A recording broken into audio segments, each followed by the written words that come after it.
All right. Welcome all. Good afternoon and a warm welcome to today's webinar, which is on Kenya's NBSAPs and the role of youth. So on behalf of the African Wildlife Foundation, AWF, I am delighted to officially open this session. And here at AWF, we do believe that, we firmly believe that youth are the critical actors of today in driving conservation and biodiversity action. So this webinar is part of a broader commitment to empowering young people to take leadership in roles in conservation. And it is through the We Are Nature Challenge that we aim to provide the tools, the knowledge, and the platforms needed to amplify youth voices and actions in biodiversity advocacy. So in this webinar, I encourage you to actively engage and ask questions and share your thoughts throughout the session. And yeah, thank you for joining us once more, and we look forward to an insightful and inspiring discussion. So as we dive in, I will pass over the mic to Esther, who will take us through the session outline on to the next speaker. Thank you, Esther. On to you, Esther. Thank you so much, Jacinta, and I acknowledge the warm and the warm opening remarks that you have provided, and also extend gratitude to the African Wildlife Foundation. Good afternoon, everyone. My name is Esther Maina, and I'm the National Coordinator of the Kenya Youth Biodiversity Network. That is a youth-led and also youth membership organization founded and operating in Kenya since 2017. The Kenyan Youth Biodiversity Network is just one of the pioneer chapters of the Global Youth Biodiversity Network. That is the official youth constituency and also the coordinating platform for young people's engagement under the Convention on Biological Diversity. And I take this opportunity to welcome you to today's webinar. Jacinta has highlighted that it is organized under the We Are Nature Youth Biodiversity Challenge. That is a global youth initiative facilitated by the United Nations Environment Program, UNEP, and implemented in Kenya by the African Wildlife Foundation in partnership with the Kenyan Youth Biodiversity Network. I will be your moderator for today's session. And before we can begin is for housekeeping, please note that you should keep your microphones muted unless you're speaking. You are free to also introduce yourselves on the chat box and let us know where you're joining this webinar from. And you can request for the floor once we open the Q&A session, or use the chat to post your questions during the presentations, and we will be happy to address them in the Q&A session. We are delighted to have such a diverse group of participants from the different regions that you're able to join from today, as well as our different partners here. We have representatives from the United Nations Environment Program, and also a lineup of very powerful speakers that are composed of Anthony Kamau, who is the Program Management Officer, Nature Framework Support Unit, and Ecosystems Division at the United Nations Environment Program. We also have Madam Faith Nyokabi, who is the Senior Environment Officer at the State Department for Environment and Climate Change. We also have Jonathan Odongo, who is the Policy and Civil Society Partnerships Officer at WWF. And we also have Abdul Hamid Otete, who is the Climate Change and Ecosystems Restoration Coordinator at the Kenyan Youth Biodiversity Network. And together, this panel is going to help us unpack Kenya's National Biodiversity Strategy and Action Plans, NBSAPs. This is something that might sound a bit new to some of us, but it is going to be unpacked, and you're also going to help, you're also going to be aided in understanding NBSAPs and the vital role that young people and various other stakeholders and partners have in implementation, monitoring, and reporting of NBSAPs. To provide some context is that NBSAPs are the implementation instruments for countries to fulfill their obligations under the Convention on Biological Diversity. And this includes the implementation of the ambitious Kunming-Montreal Global Biodiversity Framework that was adopted in 2022.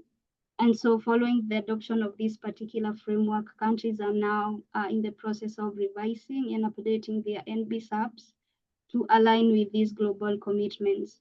And one of the key things is that the framework's implementation underpins a whole of government and a whole of society approach. And it recognizes that achieving the goals enshrined in that particular framework requires collaboration across ministries, sectors, government agencies, civil society, young people, indigenous people, local communities, and also other stakeholders to make these, which makes this conversation really timely. And so this session is going to have a flow of presentations. We're going to be having presentations from UNEP through Anthony. We're also going to be having a presentation from Madam Faith Nyokabi, and also presentation from Jonathan from WWF Kenya, as well as have a youth perspectives intervention from Abdul Hamid Otete. And this is then going to be followed by a Q&A session, and then we will have a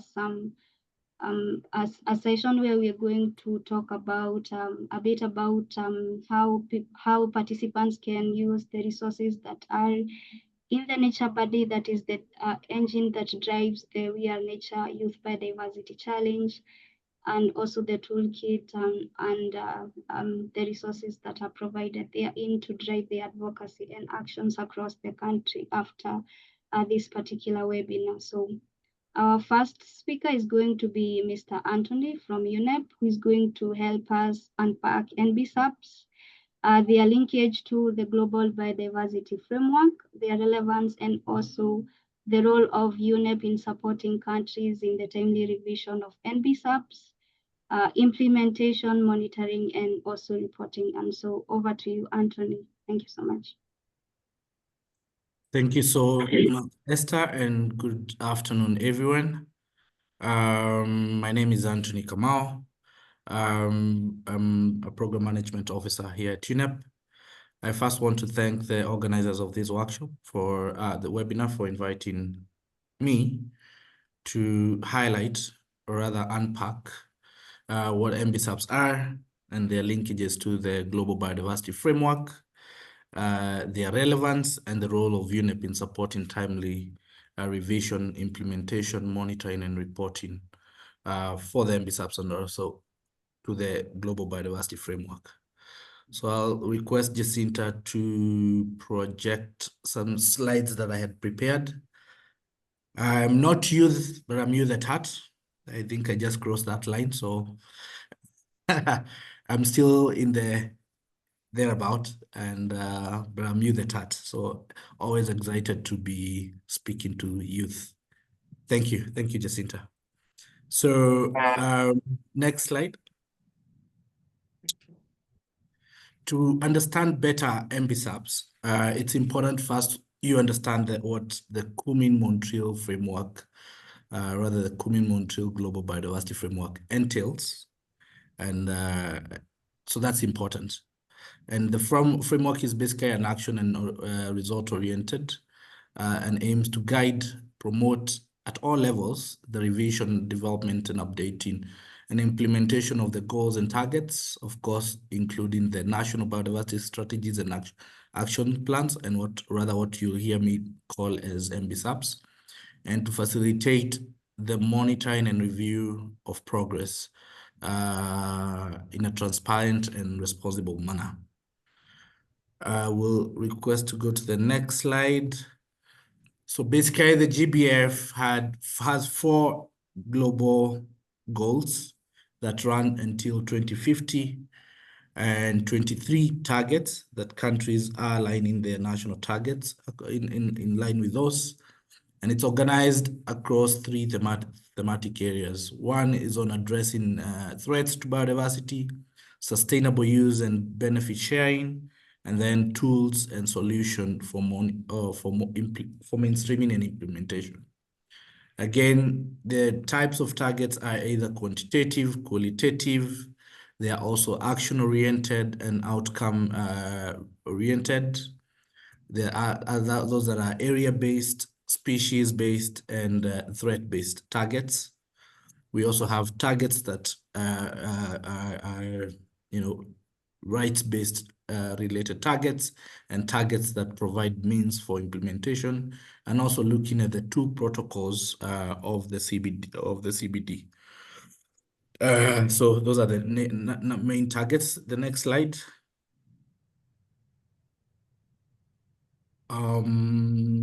Yeah. So my next slide. I just talked about that. So NBSAPs are important in terms of the important components for multidimensional approach to planning, monitoring, and reporting for the framework. And this is in line with Decision 15.6 on planning, monitoring, review, and reporting. And basically what that decision asks is that NBSAPs are the main vehicle, as we heard from Esther, main vehicles or implementation tools for the GBF, and they're supposed to be communicated in the standard format by COP16. That was the decision then. And of course, out of the NBSAPs, global analysis of the information in NBSAPs, including the national targets, will be assessed and will contribute to the global assessment, which was done at COP16 and in the subsequent COPs. So the COPs, which are the Conference of Parties, they review the implementation of the framework. And therefore, the progress in implementing of these NBSAPs is what the COP considers to do a global assessment. So again, in addition to the same decision, NBSAPs are to be revised, updated in accordance with Article 6 of the Convention and following guidance in Annex 1 of the Global Framework, its goals and targets, and including those related to means of implementation. Again, the same decision requests countries to use headline and other indicators, taking into account national circumstances, of course, and priorities. And therefore, countries are requested to adopt and revise NBSAPs as legal and policy instruments and mainstream them into the key strategies and national planning processes. Next slide. In terms of the decision, that same decision, countries were supposed to update and revise and submit their updated NBSAPs by COP16. In the absence of updated NBSAPs, they were supposed at least to submit or to communicate their national targets.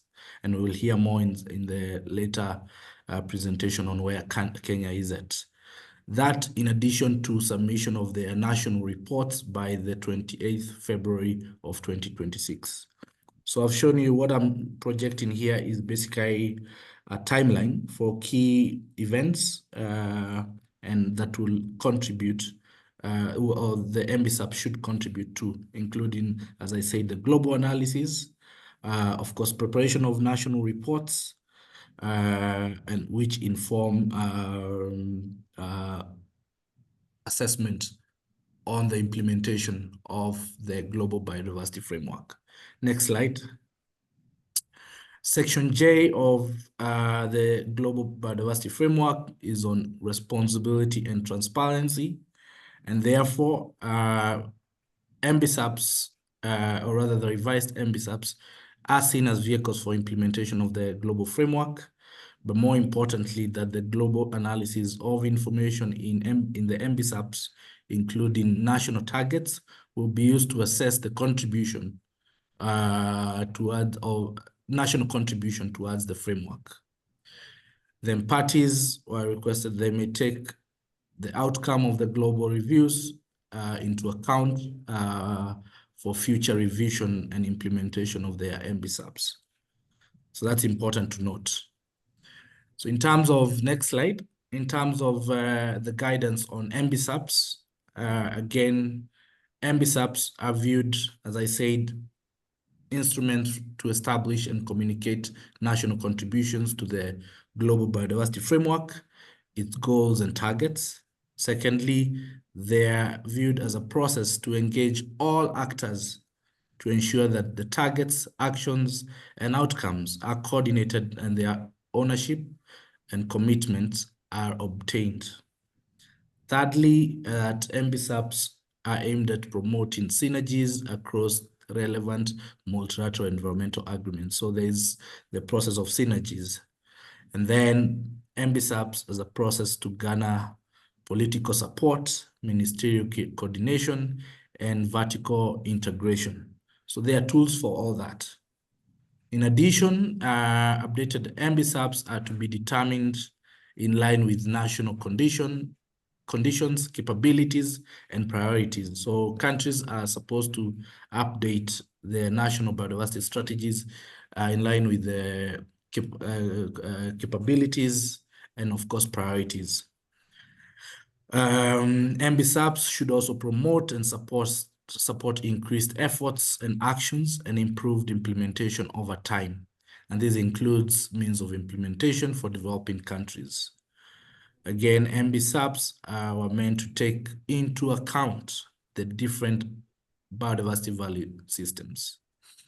NBSAPs process is aimed at increasing synergies with other planning processes, as I said, the relevant multilateral environmental agreements, the Rio Convention, and of course, and most important, the Sustainable Development Goals, among others. NBSAPs would include commitments from state and, of course, non-state actors, including the youth, while avoiding double counting, of course. So that's, of course, talks to what the role of the youth include. And then NBSAPs should be revised and updated without interrupting implementation. So implementation conservation efforts are ongoing, and as such, the process of updating NBSAP should not interrupt what's already ongoing in terms of implementation efforts at the country level. Next slide. If you were to ask what are the common elements of the updated NBSAP, so we have the national targets, and we'll hear more where Kenya is at in terms of its target setting that are aligned to the GBF, and those targets need to be aligned to the GBF. Of course, the targets should be linked to means of implementation and the resources requirements. National targets are also meant to leverage commitments under other processes. As I said, whether they are multilateral environmental agreements or even national level processes. Again, countries can change and adjust targets even after submission. That's an important one. In addition, concrete NBSAPs also speak to concrete actions, and these include spatial, temporal, and financial aspects of that. Or in addition, identification of financing and technical capacity gaps and needs is crucial to take action. Then development of national finance plans, capacity development plans, and similar other instruments are all part of an NBSAPs. Then NBSAPs include provisions for finance, so it's important that there is a finance plan that will be developed once all the activities, the actions have been agreed on. So those actions need to be costed, and that's what becomes a finance plan. Then in terms of monitoring and assessment, again, identification of monitoring needs and development of a monitoring plan should be done. NBSAP should include the use of headline indicators and complementary as well as and other national indicators, and those are important. Identify and relevant agencies responsible for collection of data and compiling of indicators, and that's what the ministry is continuously working on during the NBSAPs revision process. Again, NBSAPs identify the needs for further indicator development and capacity building. So in the updated NBSAPs, there will be a capacity development plan that will be part of the NBSAPs, and of course a monitoring plan, as it says. So as again, Esther said, the NBSAPs process incorporates a whole of society and whole of government approach as a key step in revising in the revision, implementation, monitoring, and reporting. And that's the NBSAPs process. And you can see youth are in the center stage, the stakeholder that should be involved in all these processes, whether it's during assessment of the gaps, developing strategies or target setting, developing an action plan, implementation, monitoring, and reporting. So that whole process, youth should be part of it. And we'll hear more what the government is doing in terms of engagement of youth. So these are the steps proposed for updating of the NBSAPs to understand what the GBF is, its goal and targets, and of course the sections of the GBF, map out and engage the various stakeholders in the process, review NBSAPs and other relevant strategies and national plans, and identify gaps for ambition, implementation, and the key drivers for national biodiversity loss and possible trends. So that needs to be taken into consideration during the revision process. To revise and set targets, of course, actions are meant to address certain targets that have already been established. And then develop actions, means of implementation, a monitoring plan, and of course, indicators for reporting. Indicators are useful for reporting. Again, pull all together, all the above pulled together will form an updated NBSAPs. In addition, mainstreaming of biodiversity and NBSAPs into broader strategies, national planning processes through a whole of government policy. And then lastly is to communicate the implementation, the progress of implementation, continuous monitoring, and of course, evaluation. The CBD at COP15, the Conference of Parties at COP15, adopted an online reporting tool that will be useful for submission of the national targets, the NBSAPs, but also for reporting. So as I mentioned, countries are encouraged to use the online reporting tool to submit national targets, updated NBSAPs. Of course, that was before COP16. COP16 happened in October of 2024, but with a resumed session that happened in February of this year. And I'll give you some statistics on where the countries are at globally. So in terms of UNEP support to fast-track readiness, capacity building, acceleration, implementation, and reporting. Next slide. A number of initiatives have been identified. I don't know whether I'm speaking to the same slide that you're showing, the slide with the big five. Yes, thank you so much. That's in the slide, yes. So we have the big five initiatives in UNEP that we are working on that are supporting the process of NBSAPs, whether it's at the planning stage, implementation stage, and reporting.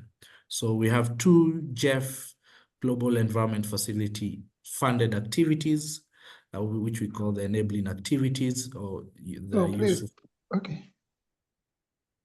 for planning. We have the Early Action Support Project. We have the Umbrella Program to support NBSAPs update and national reporting.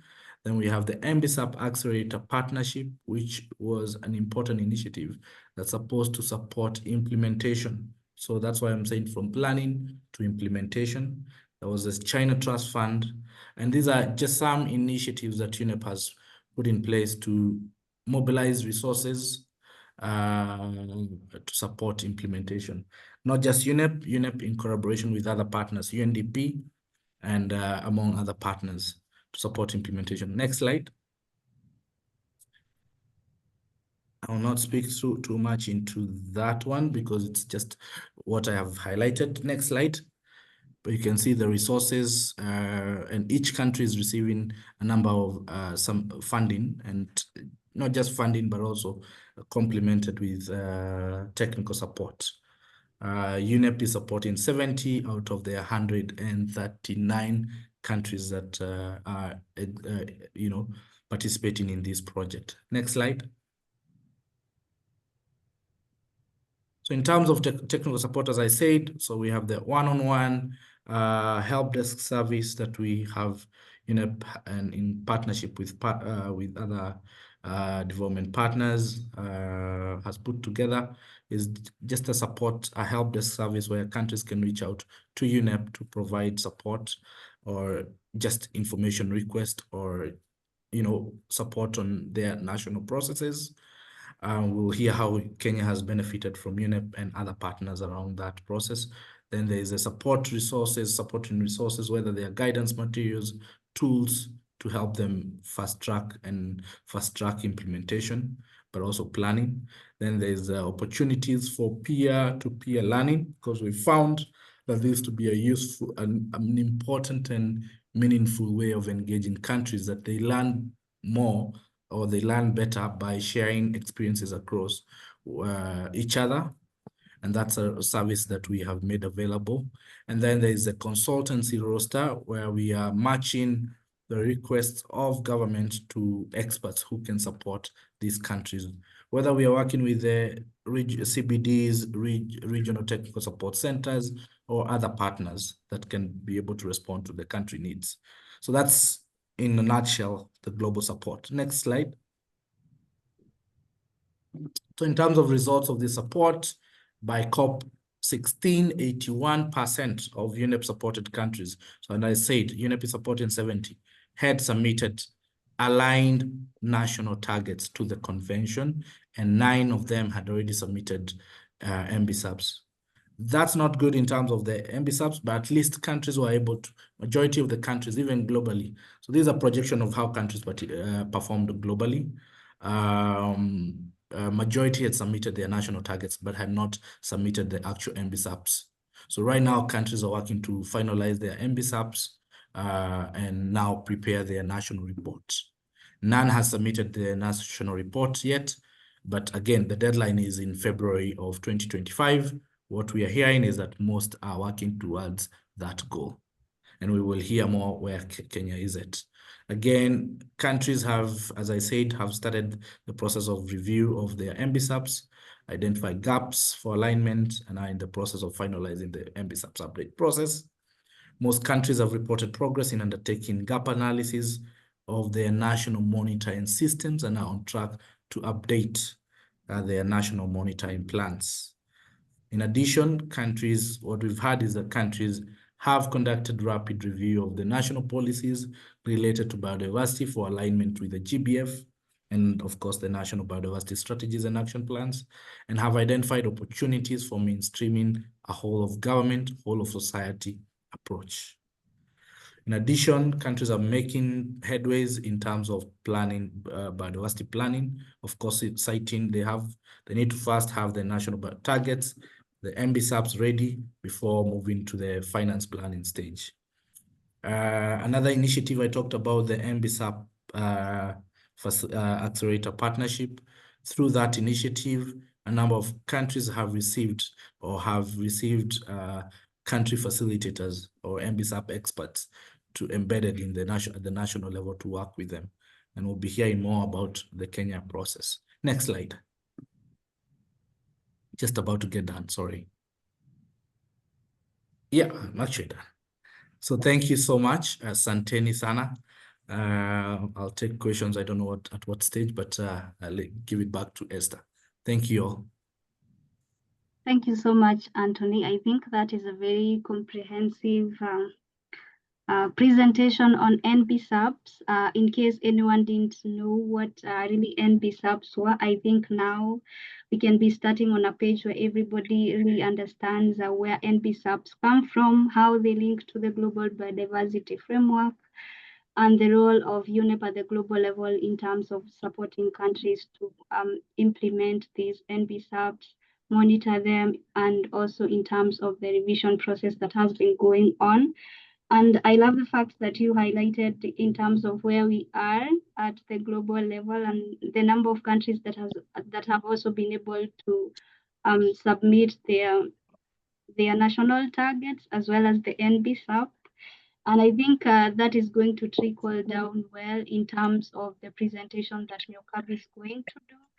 And also the fact that you highlighted the role of the regional scientific and technical support centers that have been really important in terms of supporting countries and also stakeholders in implementing NBSAPs. I saw we have a rep from the RCMRD, and so I really recognize also the support that they are providing to countries. And so without further ado, as I'm going to give the floor to Nyokabi, who is going to provide us with an overview of how the country is doing in terms of updating our NBSAP.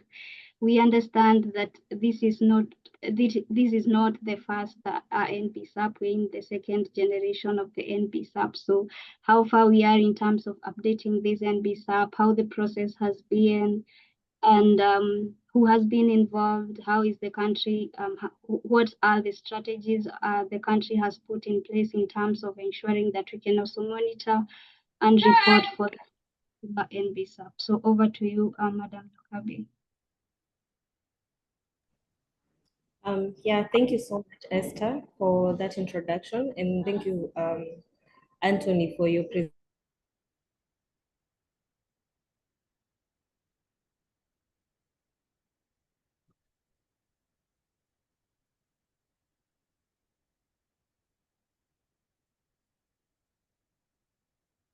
Jacinta, I don't know if it's my network or we have lost Nyokabi. I think we lost Nyokabi. Yeah, we did. Yeah, I think we've lost.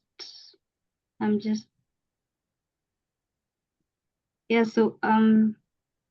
we lost you for quite some few moments, so maybe you have to start a bit again. Sorry. Okay, my apologies about that, but I believe now I'm clear. Yeah, you're clear now.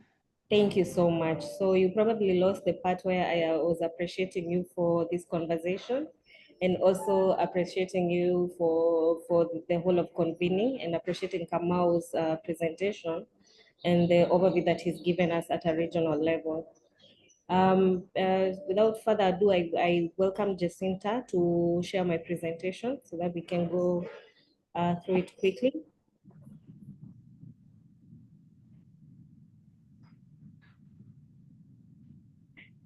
Can you see my screen?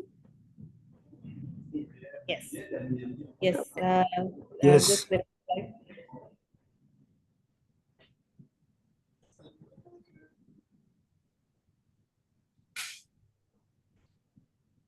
Jacinta, maybe you should go to the next. Yeah, all right. Thank you so much. So this is something that Anthony has mentioned in his presentation.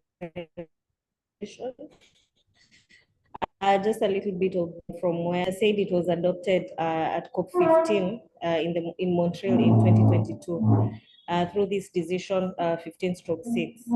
And through this decision, the parties to the Convention on Biological Diversity, which Kenya is party to, agreed to revise and update their NBSAPs accordingly, and to provide the resource mobilization strategies and a monitoring framework for it. This is something that Anthony has talked about, and from this, Kenya already had an existing NBSAP. This NBSAP was going to move from 2019 to 2030, which is what we are revising. One of the reasons we are revising it is one, of course, the adoption of the KMGBF. So we need to align to the KMGBF goals and milestones, and also the 23 national targets. And then this previous NBSAP was responding to different version of targets known as the Aichi biodiversity targets, which we know the Aichi biodiversity targets were adopted, but the implementation, I think, stalled for some time. And this is what this NBSAP, that is the one that is existing right now that we are revising, is responding to. So we are hoping that the NBSAP, once it's finalized, it will remain a primary instrument for the implementation of the Convention of Biological Diversity in the country.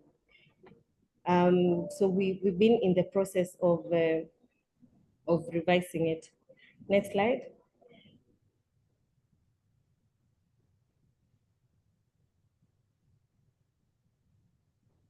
Thank you. So we embarked on a journey of revising this NBSAP once upon the adoption of the new Global Biodiversity Framework, the KMGBF. We put together a team quickly. We had a high level, just to highlight on the process a little bit, we had a high level meeting where we were able to brief the key high level people in the sector on what the new KMGBF entails and their roles in the implementation of this and the review of the NBSAP in the alignment. So one of the outcomes is that we had a very thorough stakeholder mapping where we were able to involve or to map out key stakeholders per each global target of the KMGBF. And we were able to pick up key institutions that align to the specific national targets. And this is how we formed the technical working group. So the technical working groups has been doing a lot of work in terms of the revision and driving this process of the revision. And one piece, there have been several phases of the revision, as I think Anthony highlighted also in his presentation. One of them was, of course, the rapid review of the draft NBSAP, because what the NBSAP 2019 to 2030 still remained a draft, as it was in the process of being adopted when we adopted the KMGBF and the alignment process came up. So we had to review this one very fast, and we found out that there is partial alignment to several KMGBF components. And we have a few gaps because we were not responding to the KMGBF targets. So one of the recommendations from this piece of work was to revise fully the NBSAP and integrate all the 23 targets of the KMGBF, because as it was mentioned by Anthony, countries were told to look at their national circumstances and then bring down the global targets into national circumstances. And as we're looking at the 23 targets of the KMGBF, we found that all the 23 targets are relevant to our circumstance in Kenya. So we just need to tweak them to respond to what our national priorities are. And this is the process that we embarked on. And then the other recommendation was that we needed to strengthen the provisions for species extinction, prevention, and then biosafety, the component of gender and youth, the IPLC rights, and participation. And then we need to institutionalize the whole of government, whole of society approach. This whole of society, whole of government, whole of society approach is something that is very key and you will hear it coming most of the times, because how the CBD was envisioned is that everybody has a role to play, whether it's government, whether it's CSOs, whether it's IPLCs, youth, and the people involved with gender as well. So the other foundation was, the other part of the revision was the baseline data collection and indicator review. This is very important because, as we mentioned, as Anthony mentioned, there's a very specific template for reporting. And this template for reporting provides us with key indicators that we are supposed to be responding to and that we are going to be reporting to per target. So for these indicators and for the national targets, we sat down as this technical working group to just find out what is our baseline.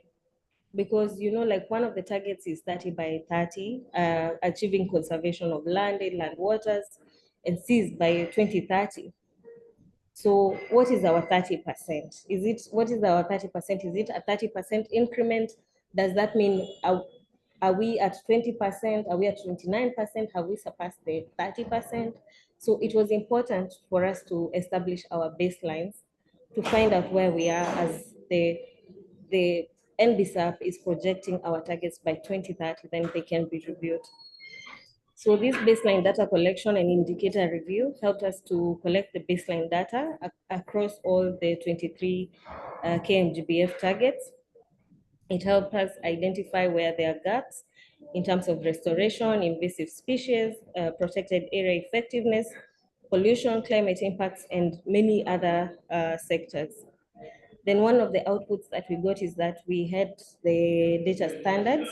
Again, one of the challenges that we experienced is the interoperability.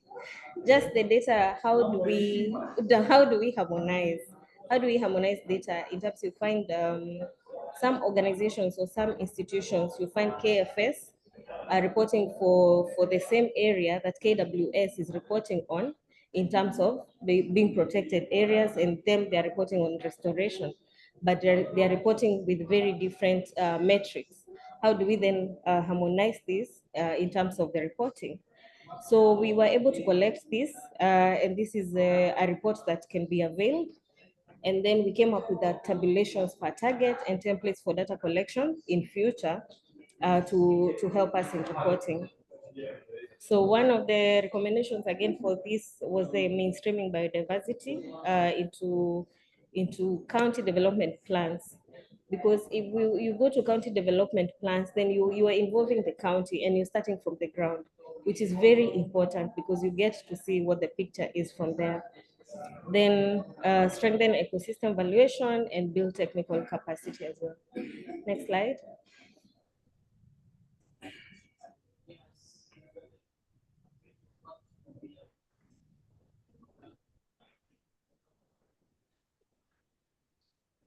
Okay, Jacinta, I think we lost the slides. Yes, I'm working on it. Let me.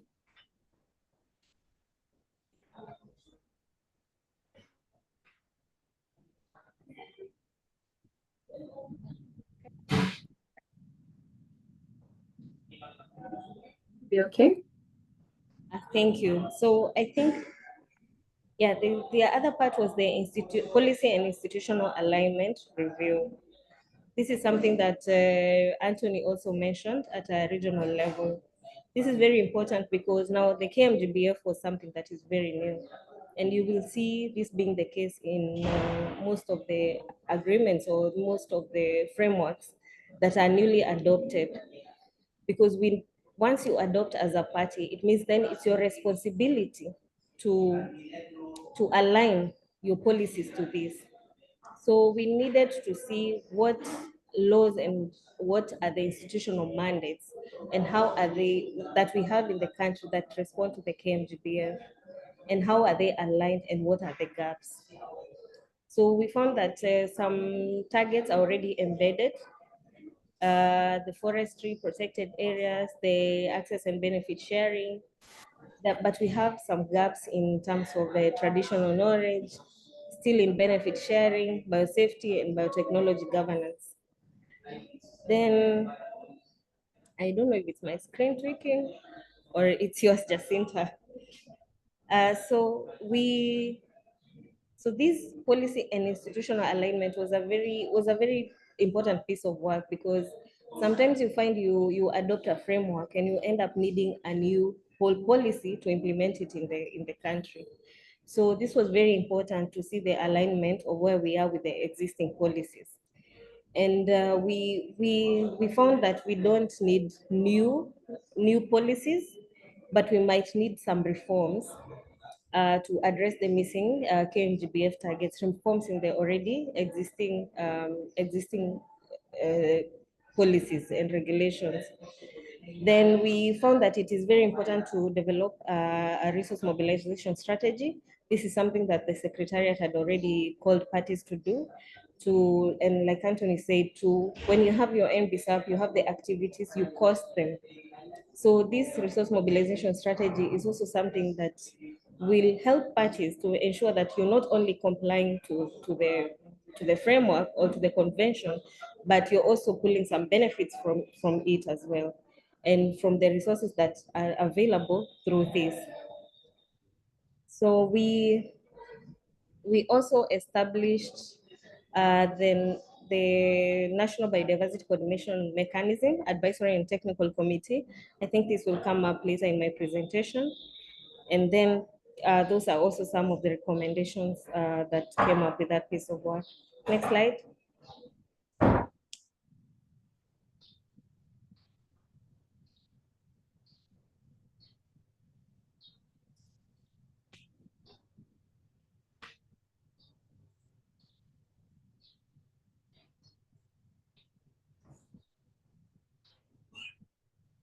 Jacinta, next slide, please. I did go to the next slide. I think from my end. Okay, now it's there. Thank you. I think my internet is a bit slow. So the other part of it was the assessment of biodiversity monitoring systems to establish what biodiversity monitoring systems do we have in place. So one of the gaps that we found is what I mentioned, the data gaps, because who is to again, these targets are very new. So where does this data to report to this target sit? So assessment of these monitoring systems that are existing was very important. So we found that we had quite fragmented data systems and also inadequate coordination in terms of biodiversity, which now the National Biodiversity Coordination Mechanism that I'll speak about maybe a bit later in passing is also a response to this. How do we then have one coordinated approach or one mechanism with one lead and many or a few technical wings to support the implementation or to support the data in biodiversity in the country. So then one of the recommendations from this piece of work was to develop a standardized monitoring protocol for quality assurance to make sure that data is validated by this group of experts that we put together, and then establish a centralized biodiversity database. So this is something that we already have, I think, provided by the convention. We have the clearinghouse mechanism, and the Bioland 2.0 is something that helps countries to establish their own clearinghouse mechanism. For example, now when you go, and I should have linked here, my apologies, you go to the Kenya clearinghouse mechanism. We have a Kenya one for biodiversity. It's able to link to the international or to the CBD clearinghouse mechanism. Once you feed in data, then it can be found in the CBD clearinghouse mechanism. And this Bioland is where people now are able to create their own national clearing mechanisms. Then a recommendation of this was also the coordination mechanism to coordinate the national assessments of biodiversity management systems. Then, of course, secure and sustainable funding for monitoring within national and county budgets. That's something that is not dependent on a donor, that is led by the government. Next slide.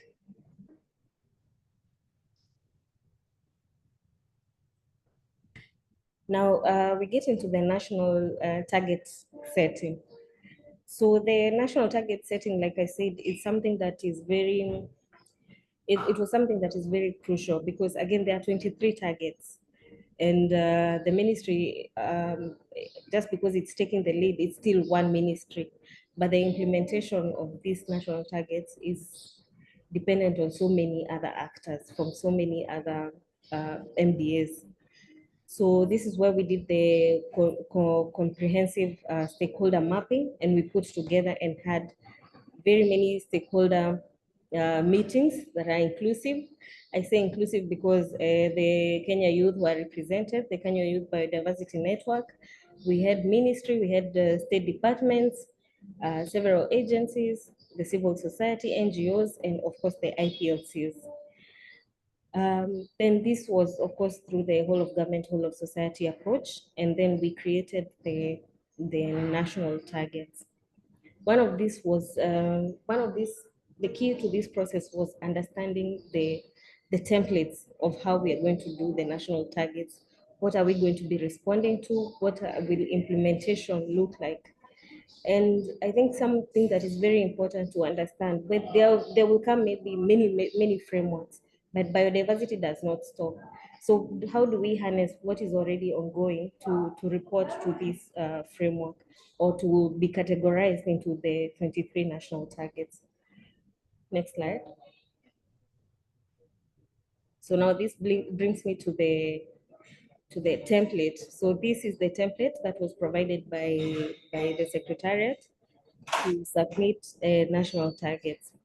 So it was very important to understand this. As you can see, there's the national target, and then it asks you how it's aligned to the global goals. You remember the KMGBF, or the Global Biodiversity Framework, has four goals and 23 targets. So the first section here was an opportunity for us to develop a revised national target that is national, because they have already given us a global target. We bring it down to our national circumstances, we discuss it and say this is where we want to be by 2030. And then here, in the next part is now provide how your national target is aligned to these global goals. And then you assess the alignment. You have to explain which aspects of your national target aligns to the global goal or target. So next slide. So this was a very critical part, and we had a lot of partners while doing this.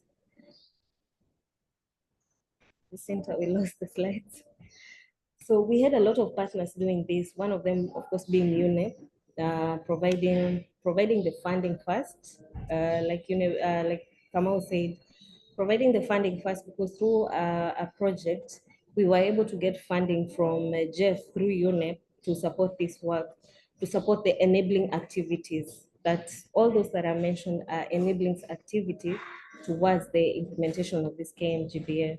And then also the technical support. A lot of technical support came from UNEP in terms of understanding or cascading the KMGBF, which is a very now global document. How do we now getting it to understand at a national level?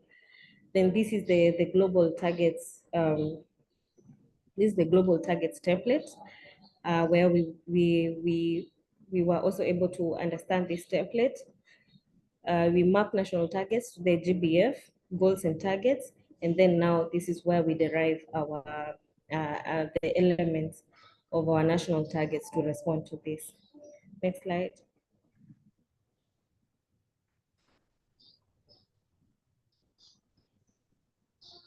So I just wanted to highlight some of the national targets. This is not all of them. And like Anthony mentioned in his presentation, they are clustered in 3.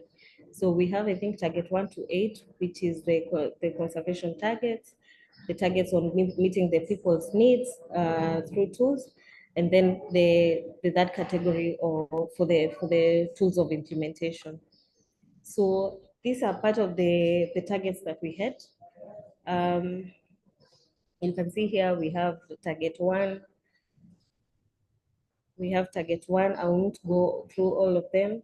We have the conservation targets. I think target 1 to 3, they're usually spatial planning, restoration, and then conservation. Those are the 30 by 30 targets. And then we have target 1 to 7, the reducing of pollution, and then halting the extinction and reducing human-wildlife conflict.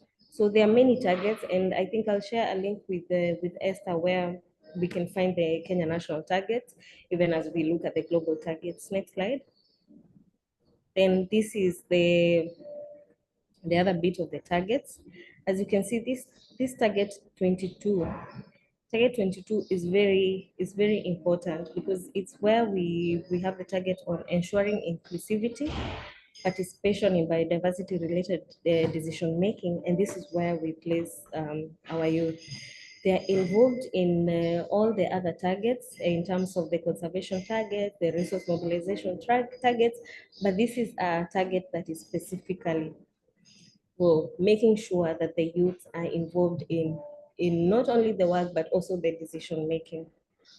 So these targets were not developed by this technical working group that we put together, making sure that it's evidence-based, that they brought the data, and it's rooted in Kenya's ecological and economic and social context. Next slide. So participation and inclusivity. So this is where one of the things that we realized when we were doing the stakeholder mapping is a lot of people are involved, but in different phases. For example, you'll attend this meeting, next time you'll find a different person attending the same meeting, which is still good because you get to mobilize more people, create more awareness. But in terms of things like setting these targets, we require some level of continuity to make sure that there's consistency in the data we are getting. So one of the I think that I said to respond to this is the National Biodiversity Coordination Mechanism. So this is something that we've established as a central coordinating platform across ministries. It involves the counties, it involves the CSOs, academia and private sector, youths, everybody is involved in this thing. And it has a very simple operating structure where the ministry is the lead, and then we have different thematic working groups categorized into the three categories of the KMGBF targets. And then there's a secretariat. So we are in the process of operationalizing this thing. And we will be having a meeting in Nairobi on the 22nd of September to see. This was already launched last year, August.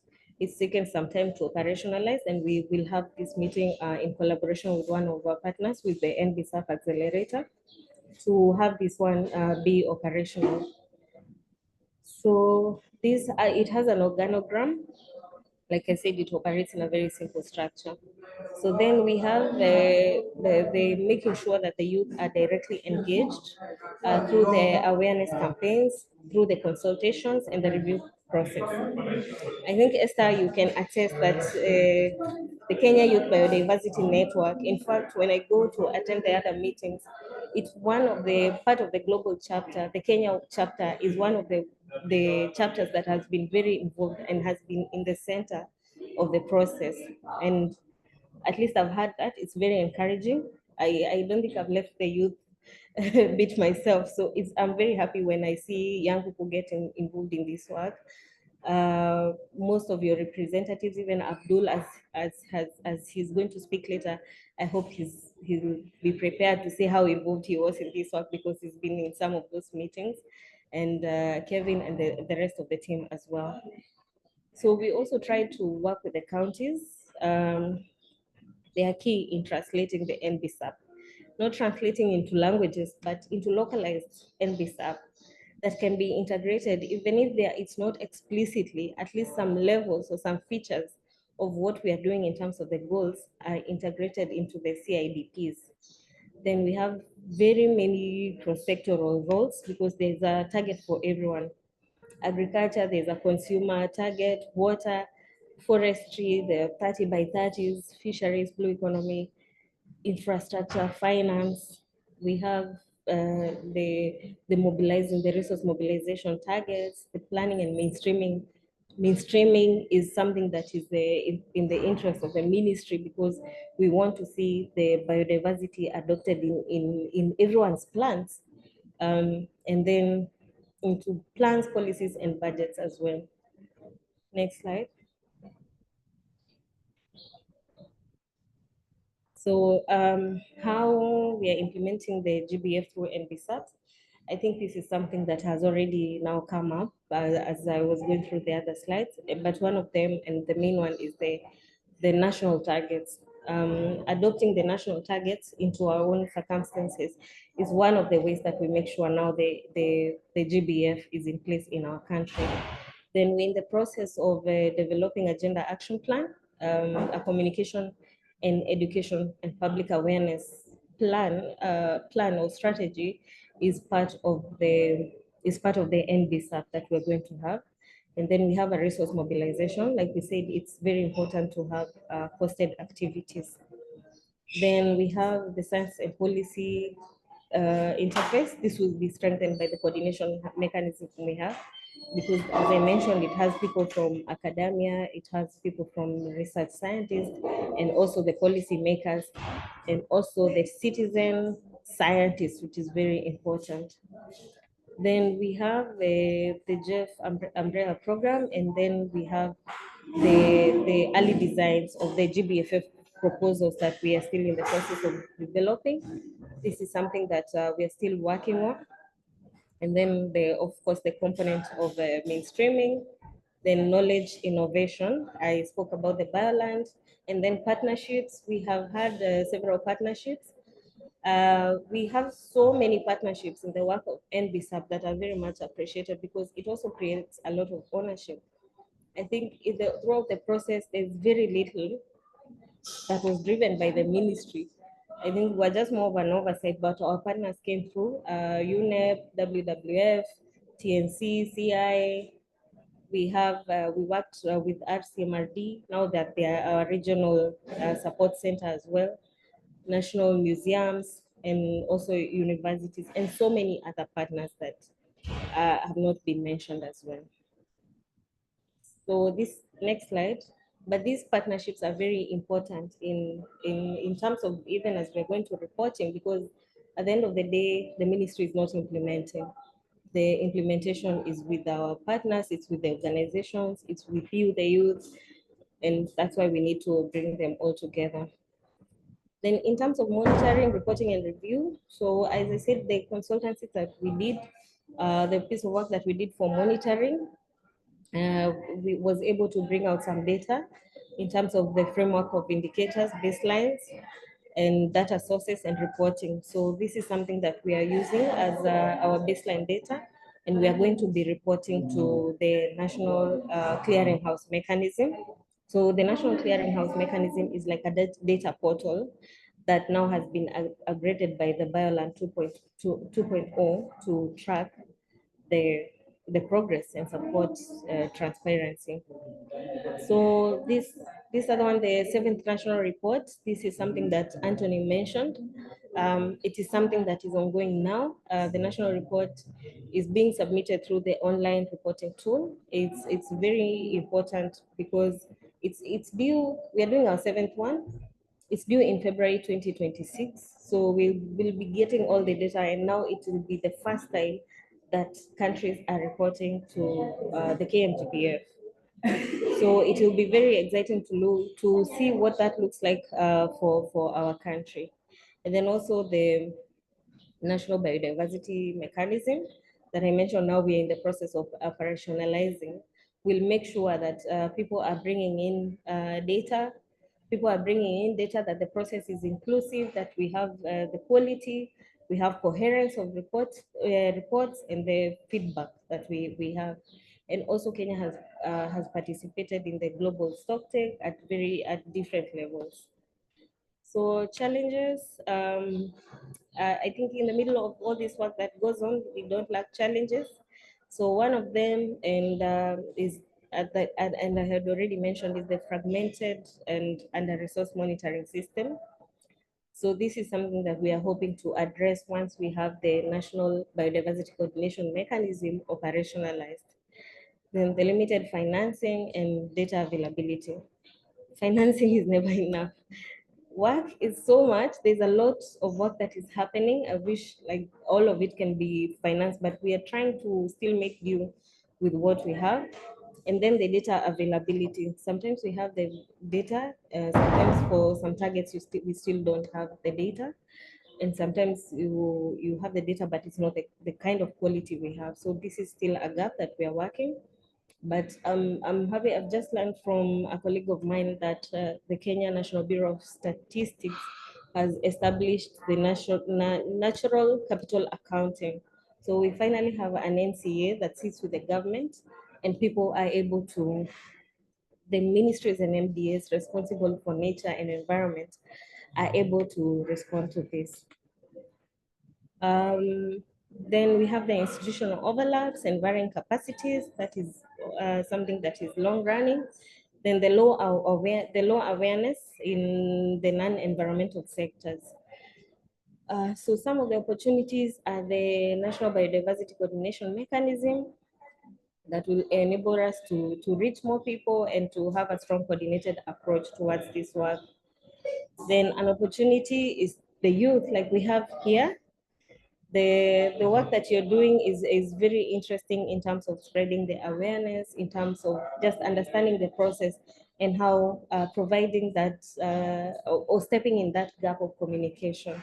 So just ensuring the youth and IPLCs participate and are appreciated. So it will create the local legitimacy. The citizen science, I think this is also, it's also something that is very important, because you're able to leverage from what people know on the ground as well. Then, of course, the international support. This is the support from UNEP, from JEF, from other bilateral partners, and also support from our other partners within the countries as well. Next slide.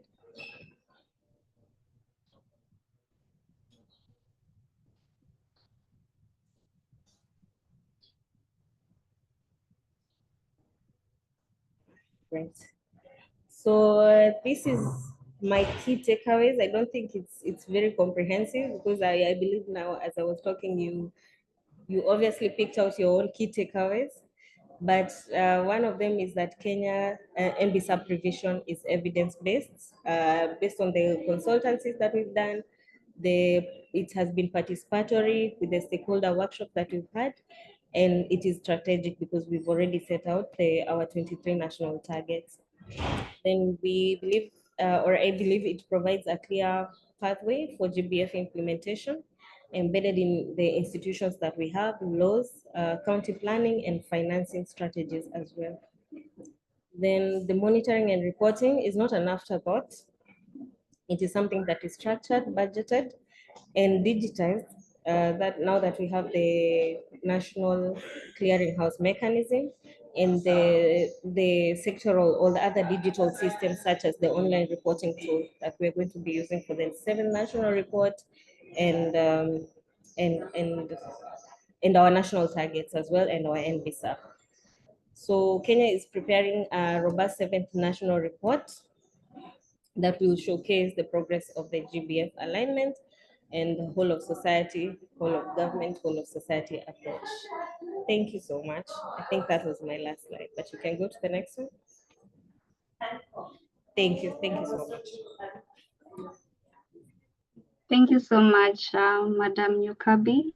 I think that the presentation is very insightful.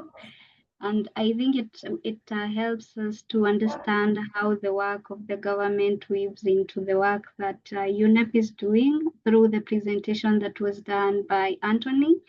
And particularly when you highlighted that most of the support and also the funding that has been able to support this particular work has been provided by the Global Environment Facility through UNEP. So we recognize the fact that the two entities have been able to work together, and also the fact that you have touched that the ministry has also enabled that there can be that alignment of targets within different sectors, forestry, and various other sectors through which biodiversity can be mainstreamed, that I think is particularly important.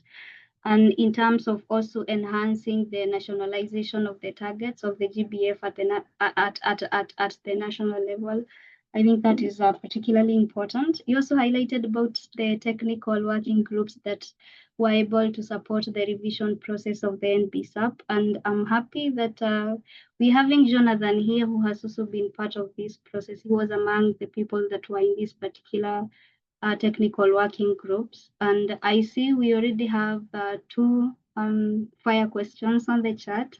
We are going to be addressing them once we are done with the presentations and also the intervention from Abdul. So at this juncture, I'm going to provide the floor to Jonathan from WWF, who is going to provide us with an civil society perspective into the role that WWF and also other stakeholders have had in the revision of the NBSAPs, how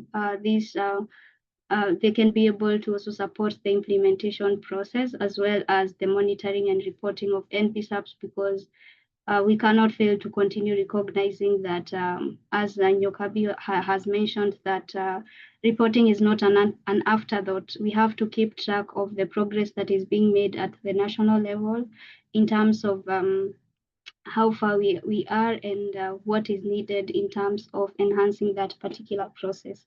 So over to you, Jonathan. Thank you very much, Esther.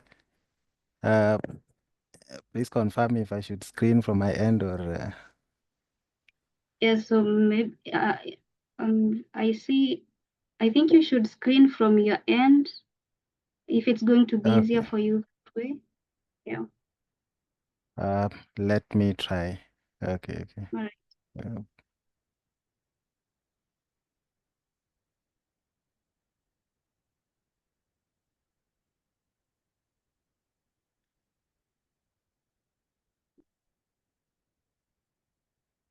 Yeah, so let me know if you're able to see.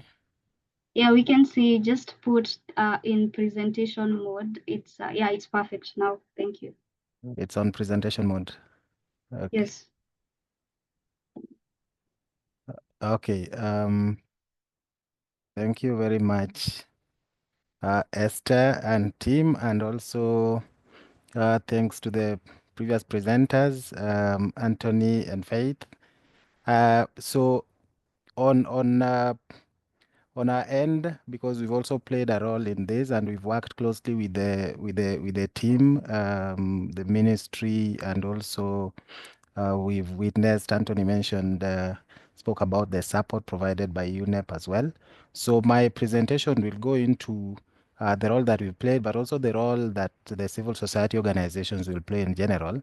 But I would like to provide some context about the organization WWF Kenya.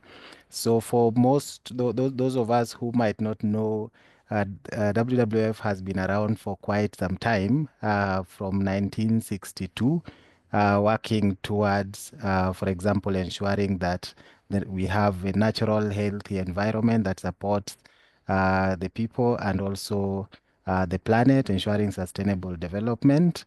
So the history, of course, if you want to see what we've done in depth, there is the website. You check out WWF Kenya and you'll see this.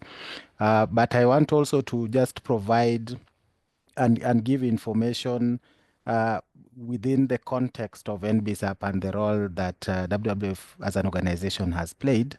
And that fits within the goals of the organization. So the organization has a strategic plan, the integrated strategic plan that runs from 2020 to 2030. This strategic plan has 5 key goals, as you can see. The one is thriving wildlife, and that is to ensure that the priority species, we know the species that are facing are threatened at the moment, and we just want to ensure that the populations of such species are stable and increasing. There is also functioning habitats, which is also really crucial. The key habitats all the way from terrestrial to marine, just ensuring that they are well managed to enhance resilience. Then people benefiting. Whenever we talk about conservation, we need to also ensure that the well-being of the communities are looked into or looked at through conservation as well. And footprint greened, whenever we are talking about production and consumption, we have to make sure that we are treading lightly on the earth and our consumption and production patterns do not lead to environmental degradation. And improved governance, this is where most of the work we do to ensure that we have effective policies fall. So one of the, I mean, the way we look at this is also to make sure. So this is just one of the high level goals or objectives or targets as we look at it from our end under the policy, under the governance goal. We want to ensure that by the time we get to 2030, the policies we've helped or contributed towards strengthening are inclusive, equitable, and ensure sustainable use of natural resources that benefits, as I mentioned earlier, both people and nature. So this is basically how, I mean, what we do and how we do it. So we have policy engagements, policy advocacy, working closely with the local communities and the civil society, making sure that at least the voices are heard on various platforms and where we should be, and ensuring that conservation is inclusive. And we also work a lot around partnerships and collaborations, making sure that, I mean, key stakeholders are also part and parcel of the of these processes. So we work across collaboratively with from I mean the government to communities to the youth and women and the persons with disabilities to make sure that no one is left behind. So our policy work runs across Hiyo haina from the shida. Poa. the grassroots level to the global level.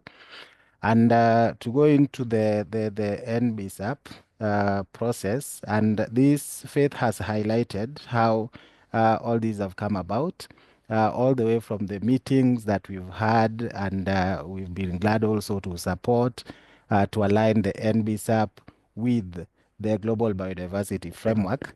And this has gone smoothly in ensuring that at least by last year, I think that was in August, Faith will confirm, that we managed to ensure that Kenya submitted the national targets within the deadline. So as Kenya still works to finalize the NBSAP, at least the targets had been submitted. And the process has also been quite inclusive. If you ask, because we've seen different stakeholders, the civil society represented, the different ministries and departments, and the youth, the Kenya Youth Biodiversity Network was part of the process. And we had representatives of the indigenous people and local communities. And of course, we still try and talk about how private sector should be more involved in the process, in the spirit of whole of government, whole of society approach. So I've mentioned that we've actually been glad to support the process. And the why this works for us, for instance, as an organization, is the strategic plan that I've talked about here actually has given us a really good opportunity to align with all the NBSAP targets.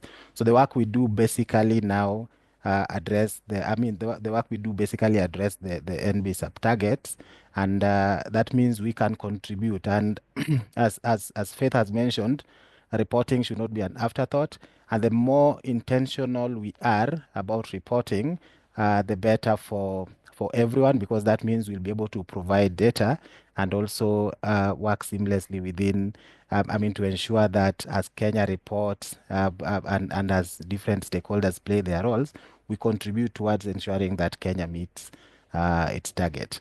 So coming to the civil society, whenever we talk about civil society, and I'm very sure we know this, and sometimes when the discussion around, and Anthony highlighted one of the decisions under CBD back in 2022, there was the decision 15.6, I think that was also discussed during the, COP 16, the return meeting, decision 15.6, that is around the mechanisms for planning, reporting, review, and something.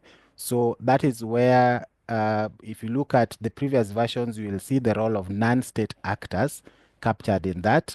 And now we talk about the non-governmental organizations that should be playing a crucial role. So civil society generally is now this broader umbrella where all these entities here okay, this previous slide. So you look at the NGOs, the CBOs, the faith-based organizations, advocacy groups, and professional associations fall within this umbrella of the civil society organizations. So these operate independently from the government structures. And why are CSOs important? We might be asking ourselves, what role can CSOs play within the NBSAP process, all the way from the revision to implementation, reporting, and so on and so forth.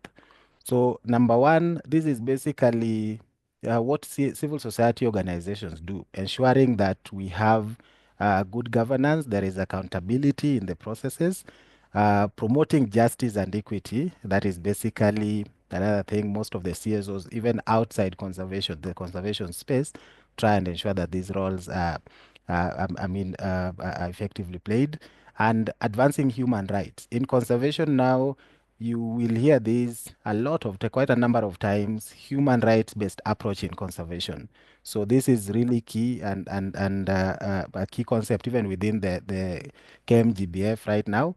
Enhancing environmental sustainability, education and capacity building. Most of us play this role to ensure that at least we are aware. I mean, those who are supposed to be playing a role, even the local communities at the grassroots level, people understand the role that they can play and the impact they can make, facilitating community development, working closely with the local communities, influencing public policies and opinions, and so on and so forth.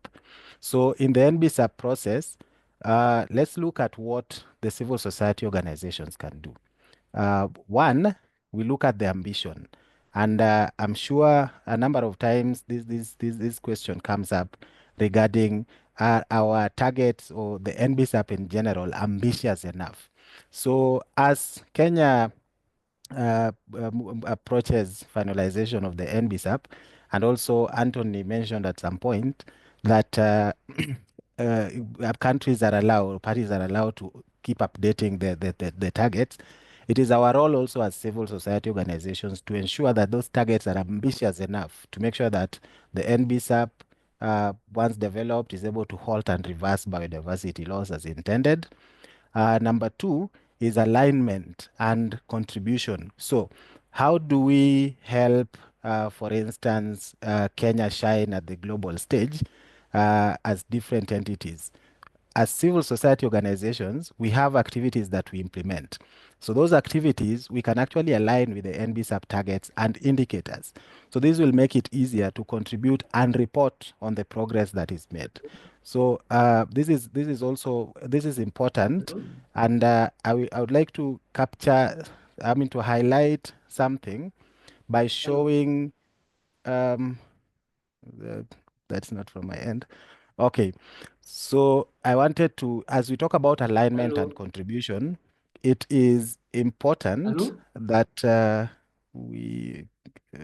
okay, sorry.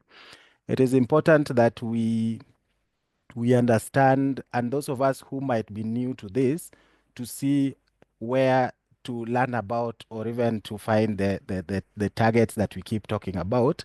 So the easiest way through which I do it myself, if you look at this, you go to a browser. I believe for me, I think I use Chrome most of the time. You just search GBF targets, and you will see this page at the top here come first, 2030 targets with guidance notes. So once that comes up, you just click the 2030 targets with guidance notes, and then you will see the page just below that, the Global Biodiversity Framework, and all the targets that Faith highlighted from 1 to 23. And once you've come across or you've been able to access that, to your right, I wanted to just highlight. I picked one target randomly, target 22, but it might not be as random as well because it's closely related to the conversation we are having today. Target 22 that talks about ensuring that participation in decision making and access to justice and information related to biodiversity for all. So this is where we are talking about processes being inclusive and equitable and effective and gender responsive as well.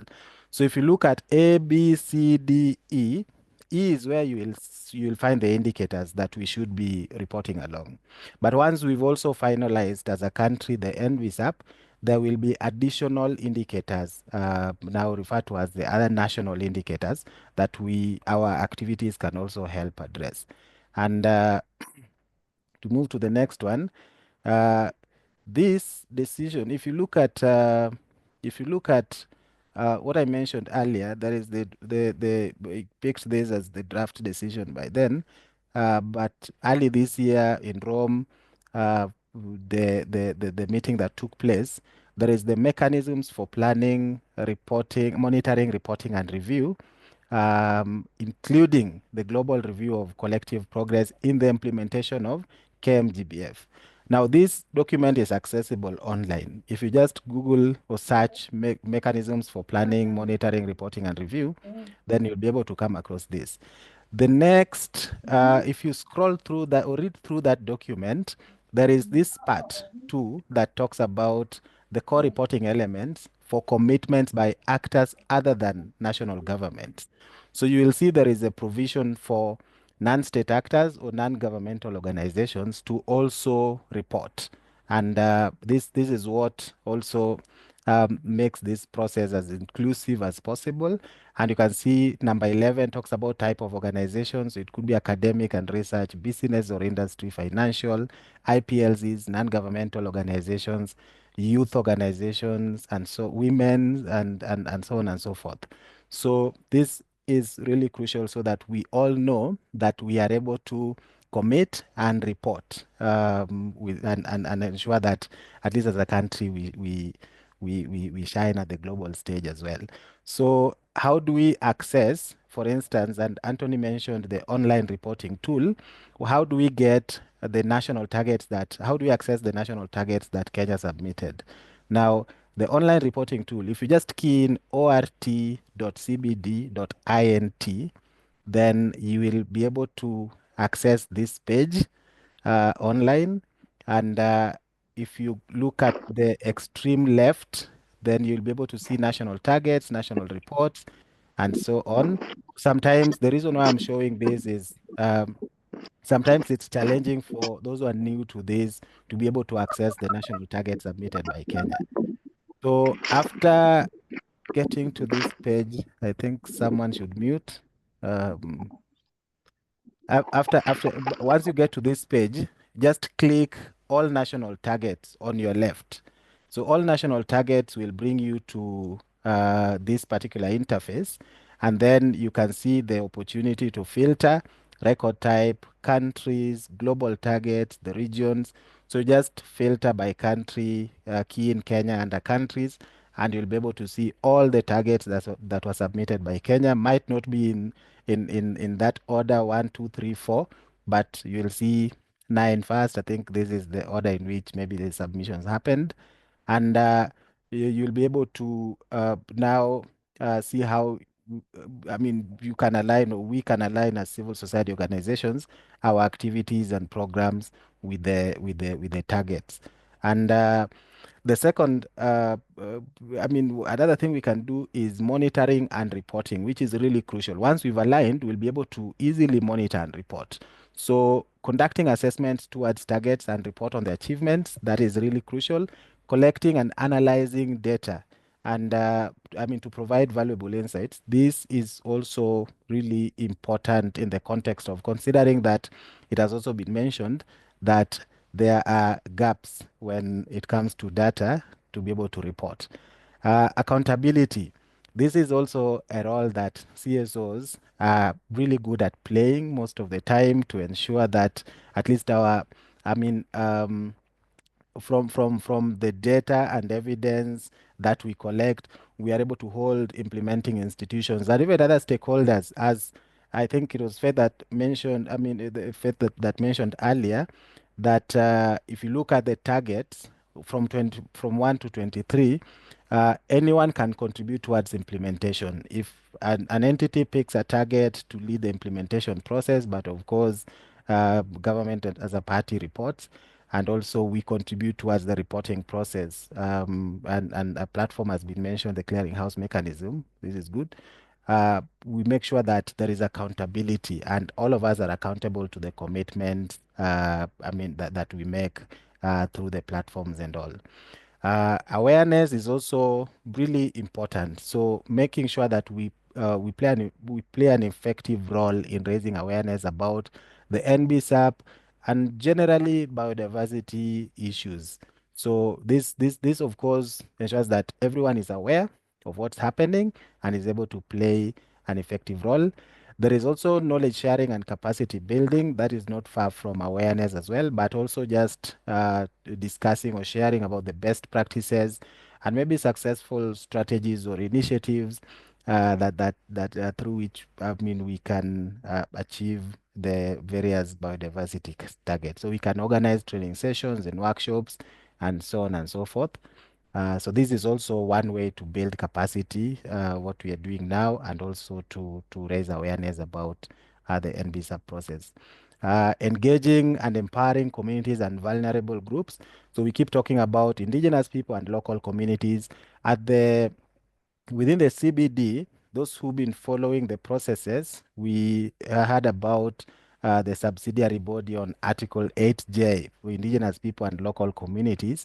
This is now has been brought at the very high level to make sure that IPLCs also are at the center stage of implementation of the Biodiversity Convention. So empowering marginalized groups, making sure that the youth, indigenous people, the persons with disabilities are part and parcel of these processes. Human rights-based approach, I mentioned earlier, this is crucial. Under the UN recognized in 2022 the right to clean, healthy, and sustainable environment as a human right. So that right, if you look at how it is structured now, we have the procedural and the substantive rights, and right of access to information, participation, and access to justice are really crucial. And we are looking at also things to do with clean water and clean air and healthy ecosystems and habitats. Those are captured as rights. So ensuring that our efforts align to human rights standards is also really important. So CSOs are also good at monitoring and ensuring that whatever we do align with most of these, if not all the standards. Mainstreaming target 14 of the NBSAP KMGBF talks about integrating biodiversity and its multiple values across all sectors. So this is a really important role to advocate for biodiversity to also be brought to the level of climate change, where we see climate change units in various departments and even different spaces. There are units that ensure that climate change is mainstreamed, and we can do the same for biodiversity in this case, to make sure that at least even when we're talking about funding or financing biodiversity conservation, then there is that bit about each and every department or entity or institution and sectors contributing meaningfully. Allocation of resources, so financial resources, Faith mentioned earlier, this is a gap as well. So making sure that as we go about implementing our different activities, we allocate resources to support biodiversity conservation efforts, and also ensuring that the technical and human resources are dedicated to achieving the outcomes we've set. Policy review and development. Right now, I think Faith will clarify later on, maybe after this, that we can still play a role in making sure that our NBSAP is as effective and implementable.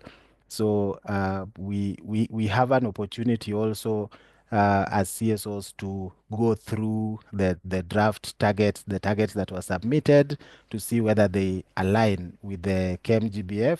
And if not, then it's also an opportunity to share how we can improve as a country. And harmonization and synergy, so that we don't have scattered efforts. We have an opportunity as civil society organizations to advocate and contribute towards harmonization of conservation efforts, and ensuring that our implementation, we have synergy with even because if you look at the different conventions and even policies, we have the convention, UNFCCC Convention, United Nations Framework Convention on Climate Change, and there is UNCCD, the United Nations Convention to Combat Desertification, and then we have CBD, that is on biological diversity.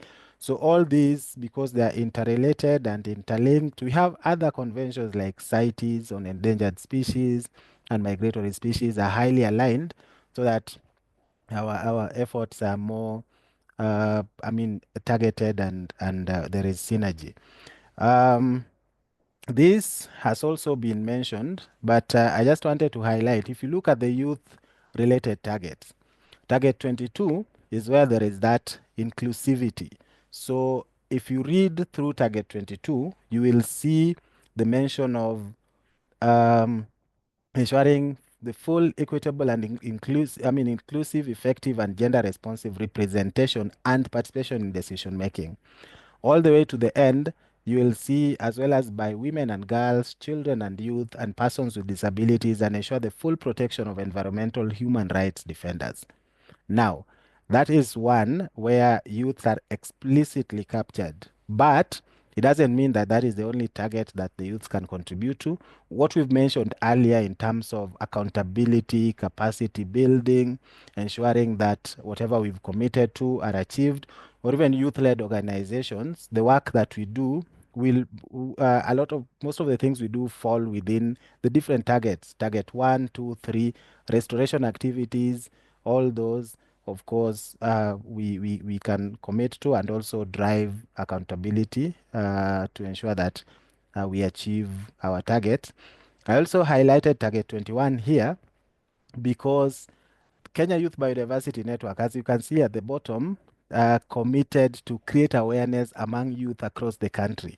So you'll see this commitment appears explicitly under the non-state commitments towards the target. So this is in line with what I mentioned earlier.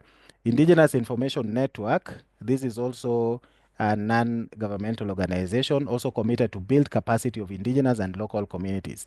So, but you can see clearly now with the commitment that was made by the youth network in this case, but also this is a clear indication that we don't have to limit ourselves to targets that explicitly mention the youth, but also the targets that we can contribute towards through our activities.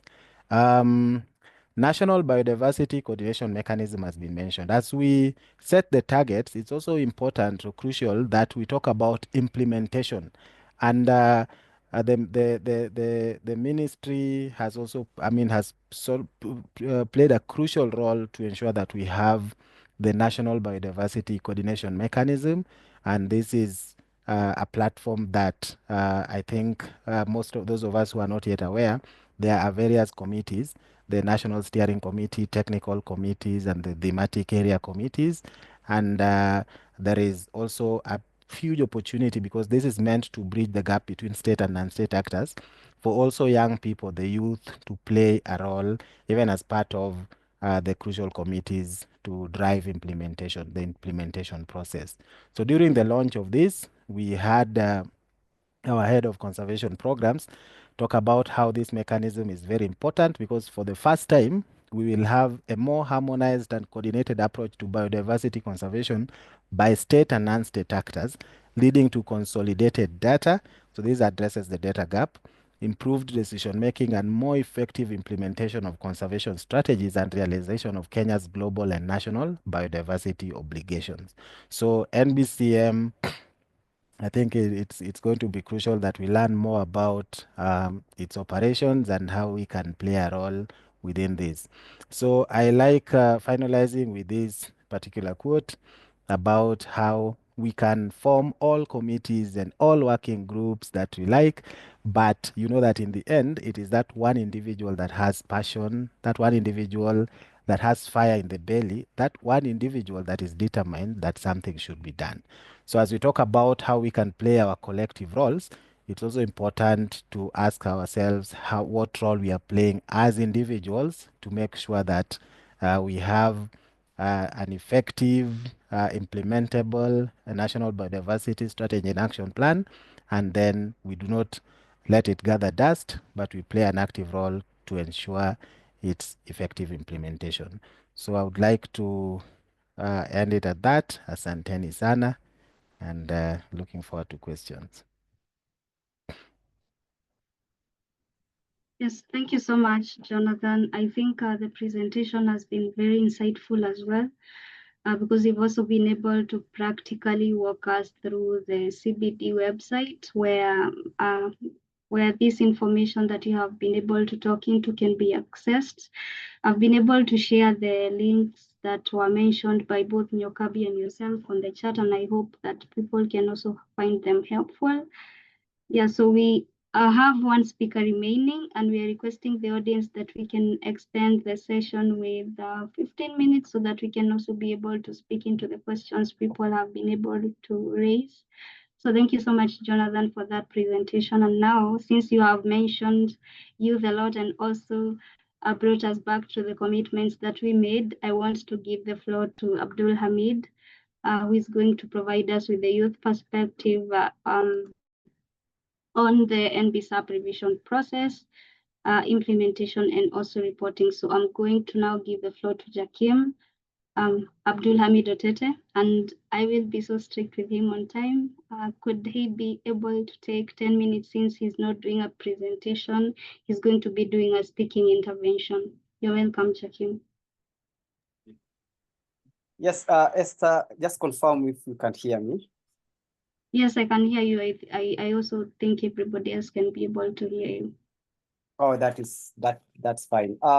So the problem of coming last is like you are time bound, and that's normal, and I appreciate, because much of the work has been done by the previous speakers. The technicalities of NBSAP has already been ironed out, and I believe the participant now have a glimpse or have grasped something on NBSAP process, how it was started, where we are right now, and the role of different stakeholders there in this process.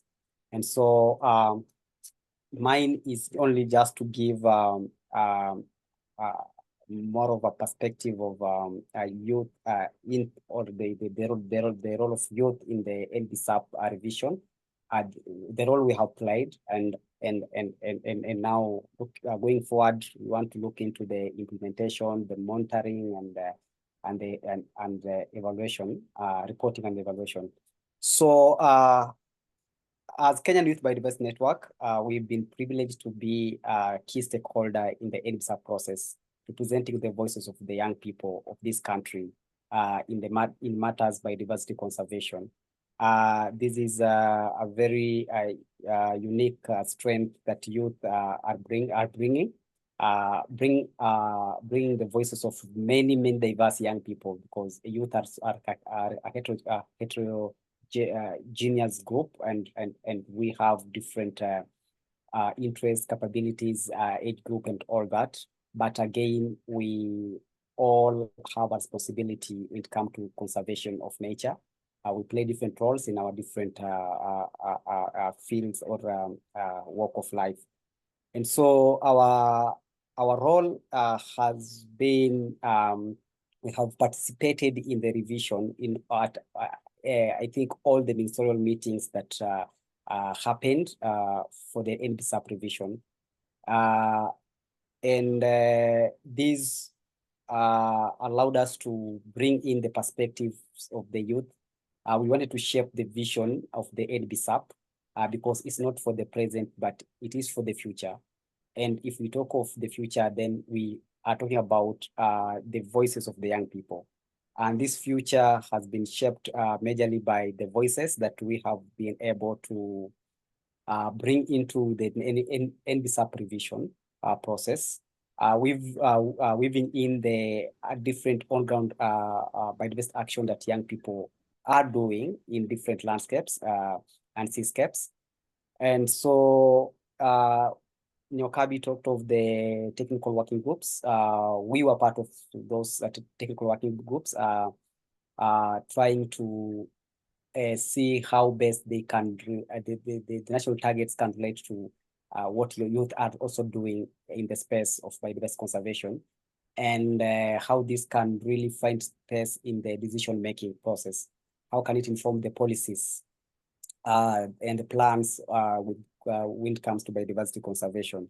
And so this was very critical, and we made some recommendations and suggestions when it came to developing even some of the like monitoring framework mechanism, like how we want to monitor the progress that will be made by this NBSAP as a national reporting tool to the CBD. We indicated that we needed to have a specific indicator on the youth to ensure that our actions are also incorporated in the reporting. We also wanted to ensure that as young people, because when we are not captured in the data, that the country reports on the progress or the implementation of the NBSAP. When we miss on in those data sources, then it means we don't exist. And for us, we were so deliberate and intentional to ensure that we at least come up with an indicator, or that reporting tool on indicators is accommodative enough to also track the actions of the young people of this country. And that's our role. That has been our role in the NBSAP revision process. To also, we wanted to see the process that aligns, the plan that aligns with that speaks to the language of the youth. Because we say as young people, we have the capabilities to drive the on-ground actions when it comes to biodiversity conservation, but the problem comes with the resources.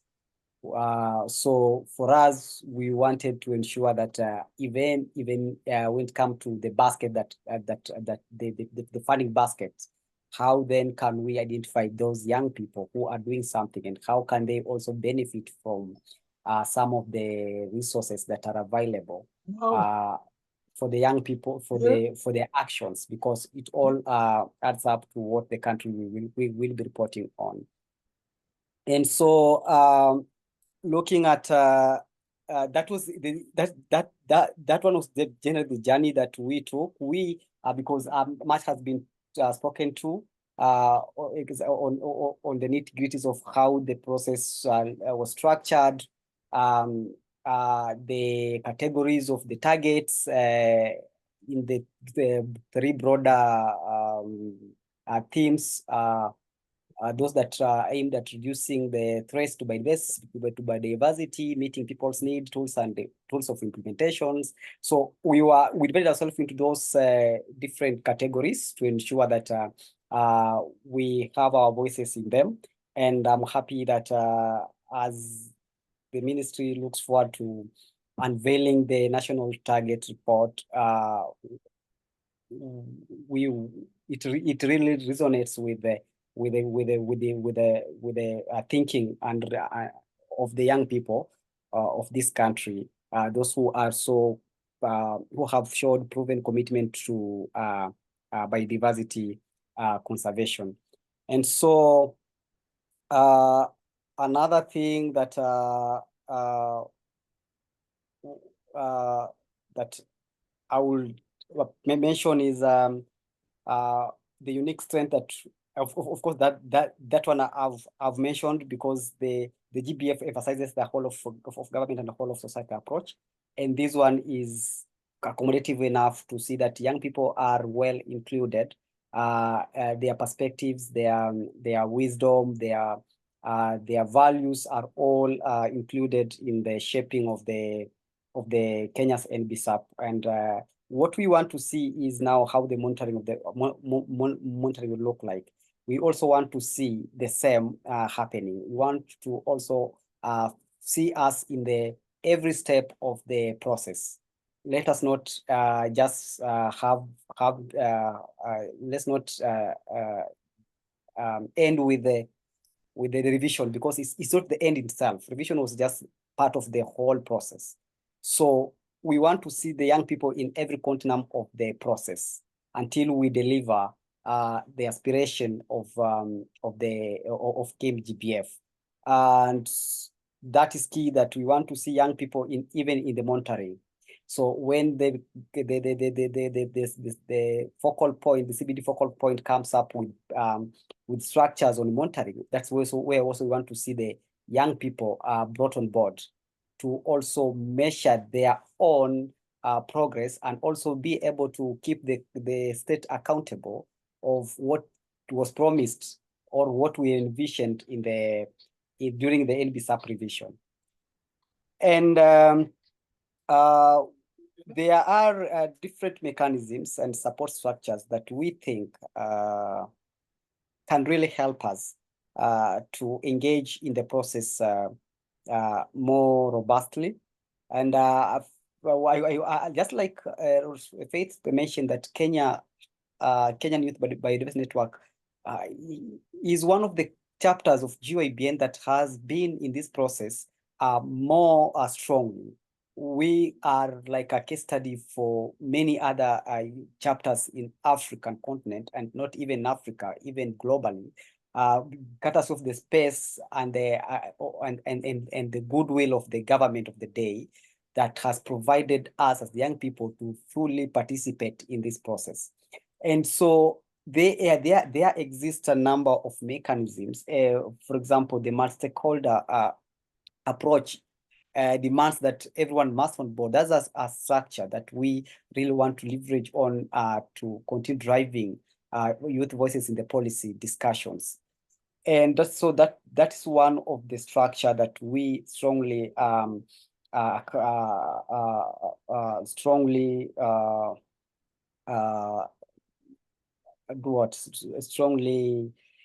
depend on. Another one is the good working relationship with the CBD focal point. This relationship needs to be sustained. The partnership we have with the ministry need to be very it should be sustained partnership that will not that will allow the young people to not feel disenfranchised when it comes to having their views listen to, their consideration put their consideration also given some the level of attention that it deserves. So we believe the good relationship that we have with the ministry is a good mechanism that we can all leverage on to drive the biodiversity actions, and even continue with the NBSAP monitoring and also contribute to the implementation of the national targets as contained in our revised NBSAP. Another thing is the working partners that we have or we have already cultured some partnership with some of the organizations. Talk of AWF, talk of even the UNEP itself. KYBN is accredited to UNEP. So it means already we have a space, we have a window through which we can really be on the decision-making table. We can find our interventions to the highest decision-making levels when it comes to biodiversity conservation. This is a good platforms that as youth, we want really to utilize. And lastly, I want to talk of the good program that UNEP came up with, the We Are Nature Challenge, which is the sole purpose why we are having this webinar. You see, the beauty is that that challenge is trying to really document a number diverse action that young people are doing within the biodiversity space, their actions. and actions also, they have their own concerns that they really want to be addressed, and they cannot be addressed if we don't have a platform. And so for us as KYBN, that is the platform we provide for the voiceless young people of this country. We want to sustain this relationship beyond the challenge. We want to see how the actions and how the action and the concerns of young people can feed into the UNEP systems, especially the CBD and other the two others Rio summits, and possibly the fourth one on plastic if it will come into play. So we see it as a good platform or a good strategy, a good platform for us as young people to triangulate different concerns of young people and be able to channel them to the highest decision-making levels of this country, of both at the UNEP and even at the CBD focal point desk. And so it's good that we also, for me, we also give time to, because I know we have many young people on this call. I've just tried to summarize some of the concerns and some of the ways how we've been engaged in the process, and our role as KYBN, which still remains on the pushing for policy reforms within the biodiversity space, those that really talks that targets or focuses on the future.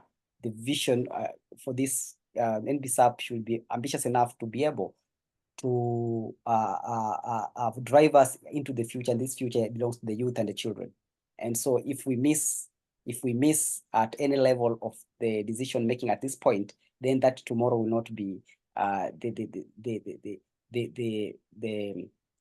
it won't be the most ambitious future that we had envisioned. So thank you so much, and I appreciate for the time. We are time constrained, and so I give back to Esther to continue the session. Thank you.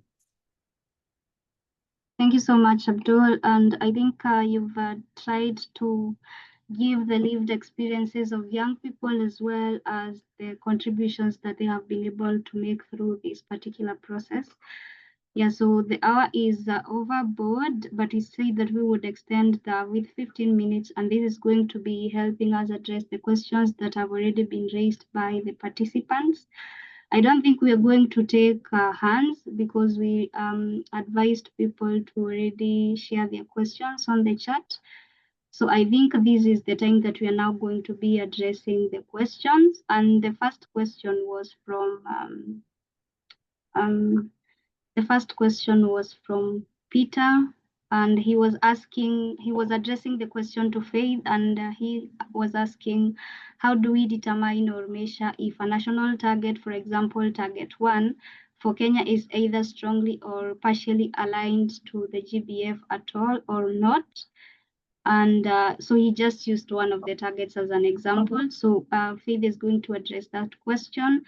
We had another question from Eric, who was asking, in the age of AI and the creative economy, how can creatives be involved in the actualization of the NBSAPs and also the integration of artificial intelligence? I think that is also aligned with the contributions of Faith. And then Isaac was asking, to date, the importance of landscape scale conservation has not been widely advocated for, despite its significance. How can we effectively promote this concept? We're still discussing parks, reserves, and surrounding lands as separate conservation areas. I think Jonathan would be able to answer this particular question. And the last one that I noted, what financial tools and mechanisms are being considered to ensure sustainable biodiversity conservation, and the approach on the role of markets and market-based instruments such as payment for ecosystem services. This would be cross-cutting, but I think Faith.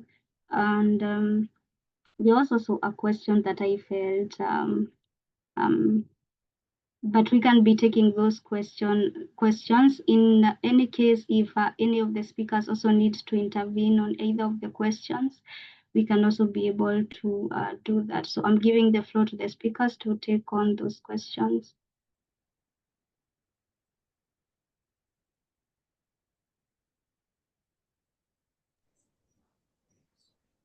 I will start. Yeah. Sorry, thank you, Esther. Allow me to respond on the question on how we determine, I think, the level of alignment of the national targets to the KMGBF. Yeah, like I mentioned, when we revise our NBSAP to align to the KMGBF, they go through a structured process, and one of the steps is this one of making sure that we are aligned. So it's like sort of a target alignment assessment where we do sort of a benchmarking against the KMGBF targets. So you see in the template, it's provided, I think, 3 options for fully aligned, partially aligned, and not aligned. So each national target is compared to the 23 global targets to see if it is fully aligned. So if it is fully aligned, that means it matches the ambition, the scope, and the indicators for this match. If it's partially aligned, that you can say it addresses the target, but at a lower ambition or a narrower scope. And then if it is not aligned, it's not equivalent to any national target that is existing. So in a very, I think, high level, that is sort of how we determine. But of course, it's also a process or something that we discuss. All right. Thank you so much, Faith. I can see Anthony wants to provide an intervention. It might be aligned with the same question. So Anthony, you can go. Thanks. Confirm if you can hear me. Yes, I can be able to hear you. Super. So yeah, in addition to what Nyokabi has just said, so each and every target has different elements. And whether I wish we would go to target 1, but anyway, each and every target has different elements, and the national targets as well need to be aligned to those elements of the target. So whether you've aligned to one element of the whole target, then that is partially aligned. But if it's to say that it's fully aligned, then all the elements of the global targets are aligned to, or the national target, or the national target, maybe national target number 1 is aligned to the global, fully aligned to the global target, which means that all the elements of the national target speak to the global target. So that's in addition to what Nyokabi said on indicators and all that. Thanks. All right. Thank you so much. Jonathan, do you want to take other? But I'll wait for my colleagues to take the rest, and then I'll come in later. All right. Or maybe you could have taken it first, and then they can be able to come in later. Some are very specific. There was a question on AI, and that's a really good question. And we're encouraging to the best possible that we adopt AI. And from the agency point of view, or rather at UNEP, jointly with UNDP and other partners, this is an area we are looking at and how we can capitalize on AI to support the NBSAPs update process. UNDP has an AI tool that is used for actually doing what we were talking about, alignment. So it looks at the national targets that countries have submitted and how are they aligned to the global targets. So that's a tool that is being available, and it's using AI. So again, that is a UNDP tool to look at alignment of targets and determine how targets are aligned. So that's an AI, that's a tool they're using. And if a country wants to access it, it's available. There's that support through UNDP. But even as you at UNEP, we are also modeling a number of looking at options for using of AI to support the work on biodiversity conservation.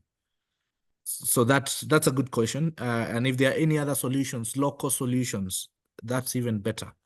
If there are national solutions. Thanks for sharing the example from India, Tom.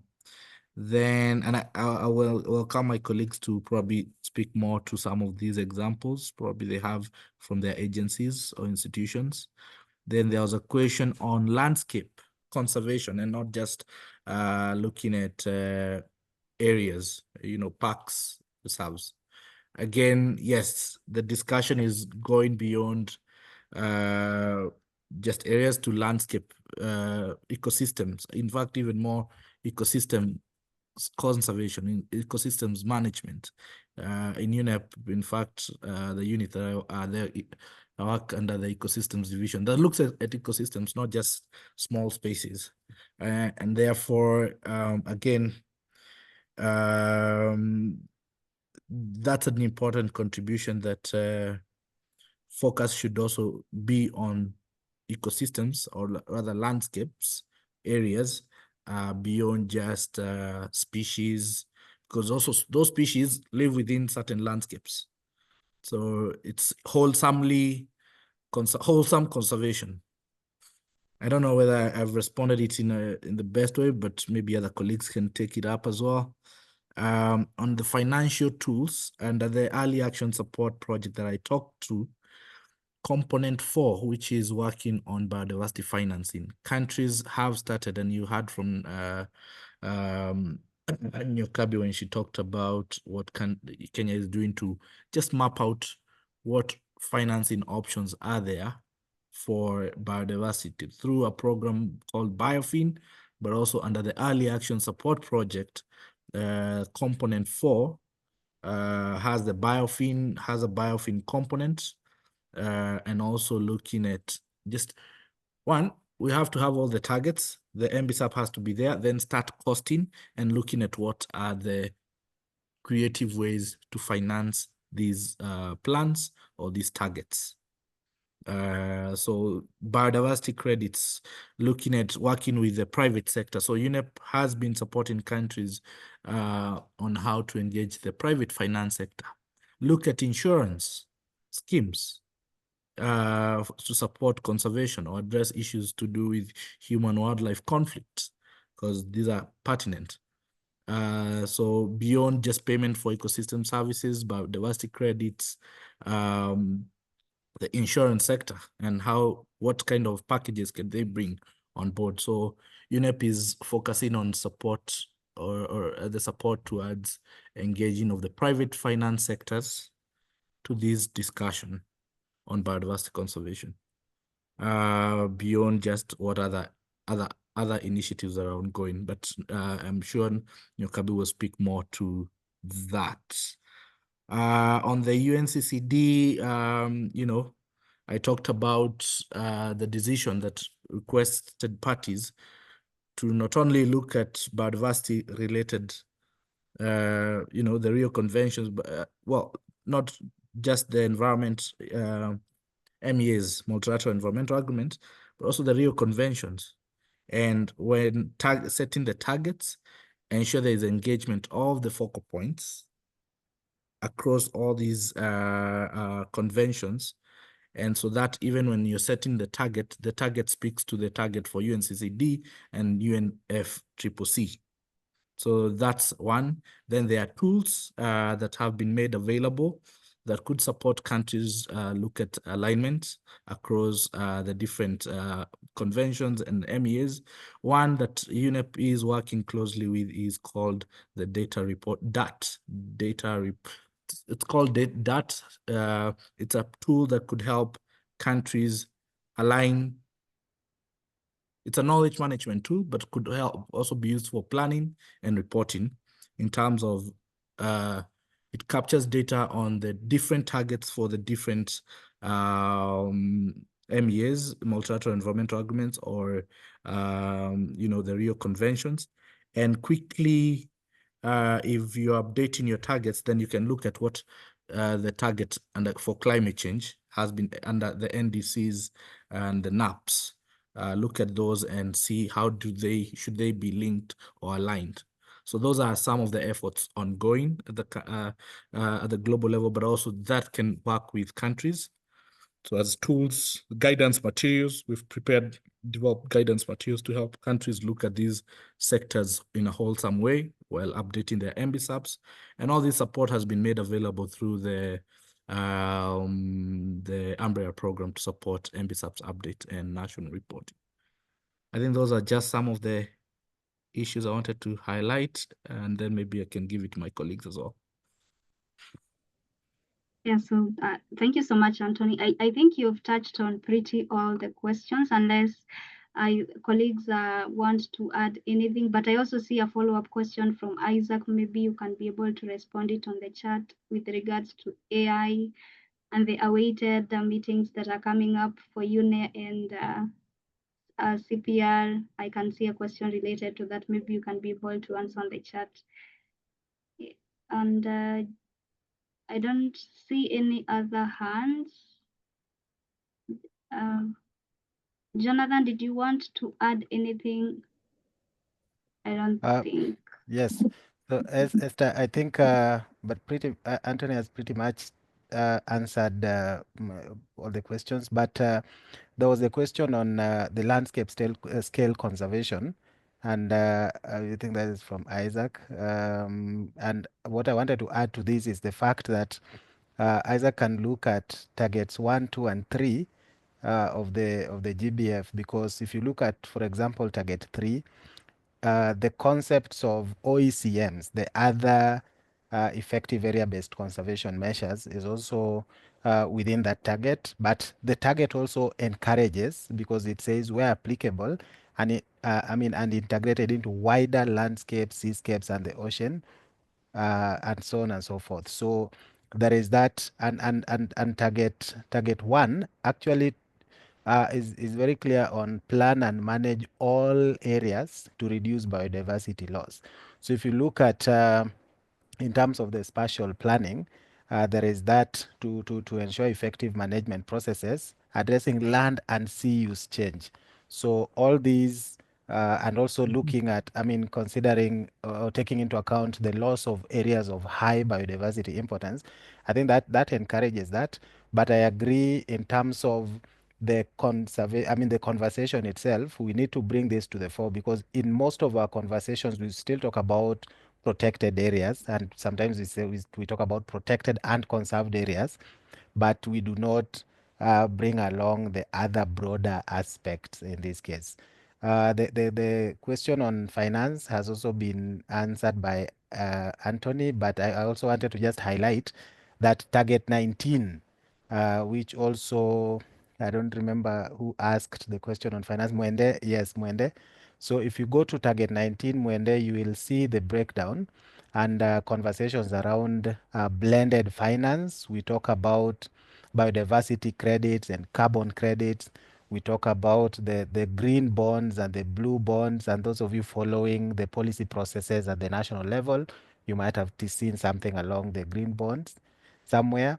So biodiversity offsets and compensation schemes are still topics of debate. And also, I think, of course, payment for ecosystem services was mentioned by Anthony, but also we've been looking at some of these conversations from the incentive side of things.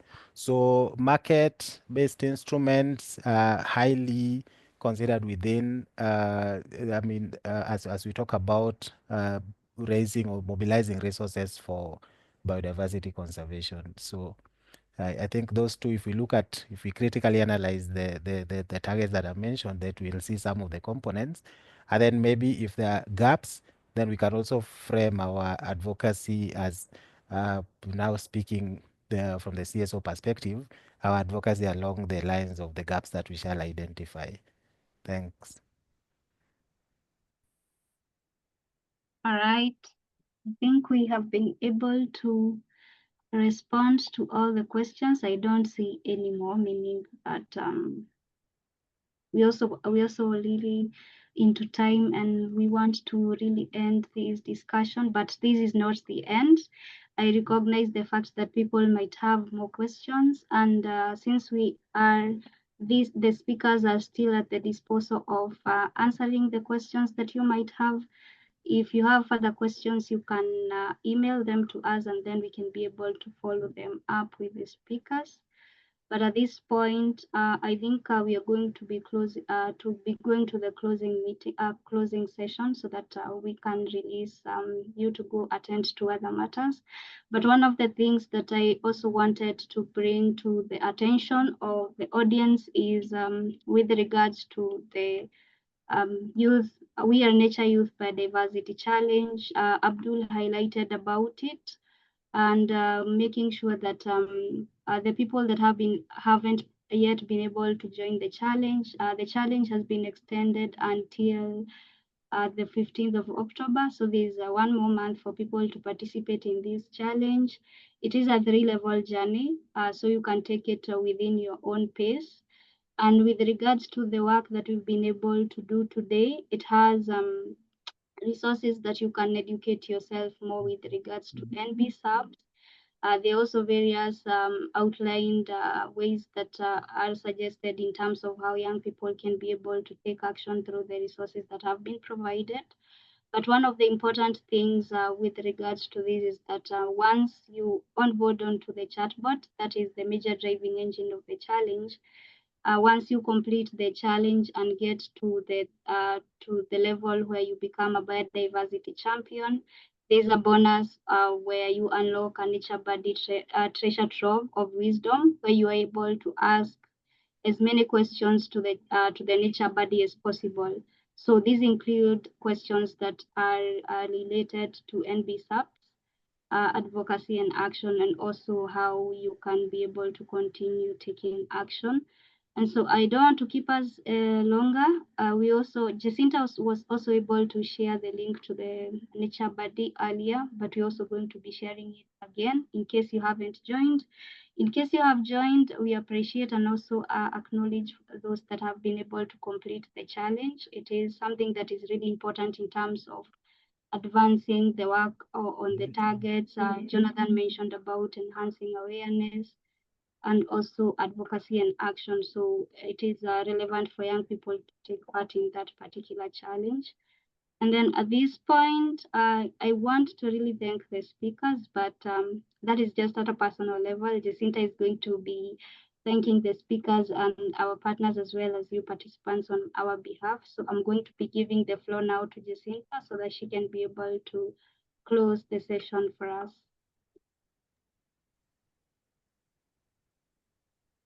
All right. Thank you, Esther. And thank you so much to our speakers for taking us through everything that we had outlined. And thank you as well to our participants for being here and for expressing interest and asking your question.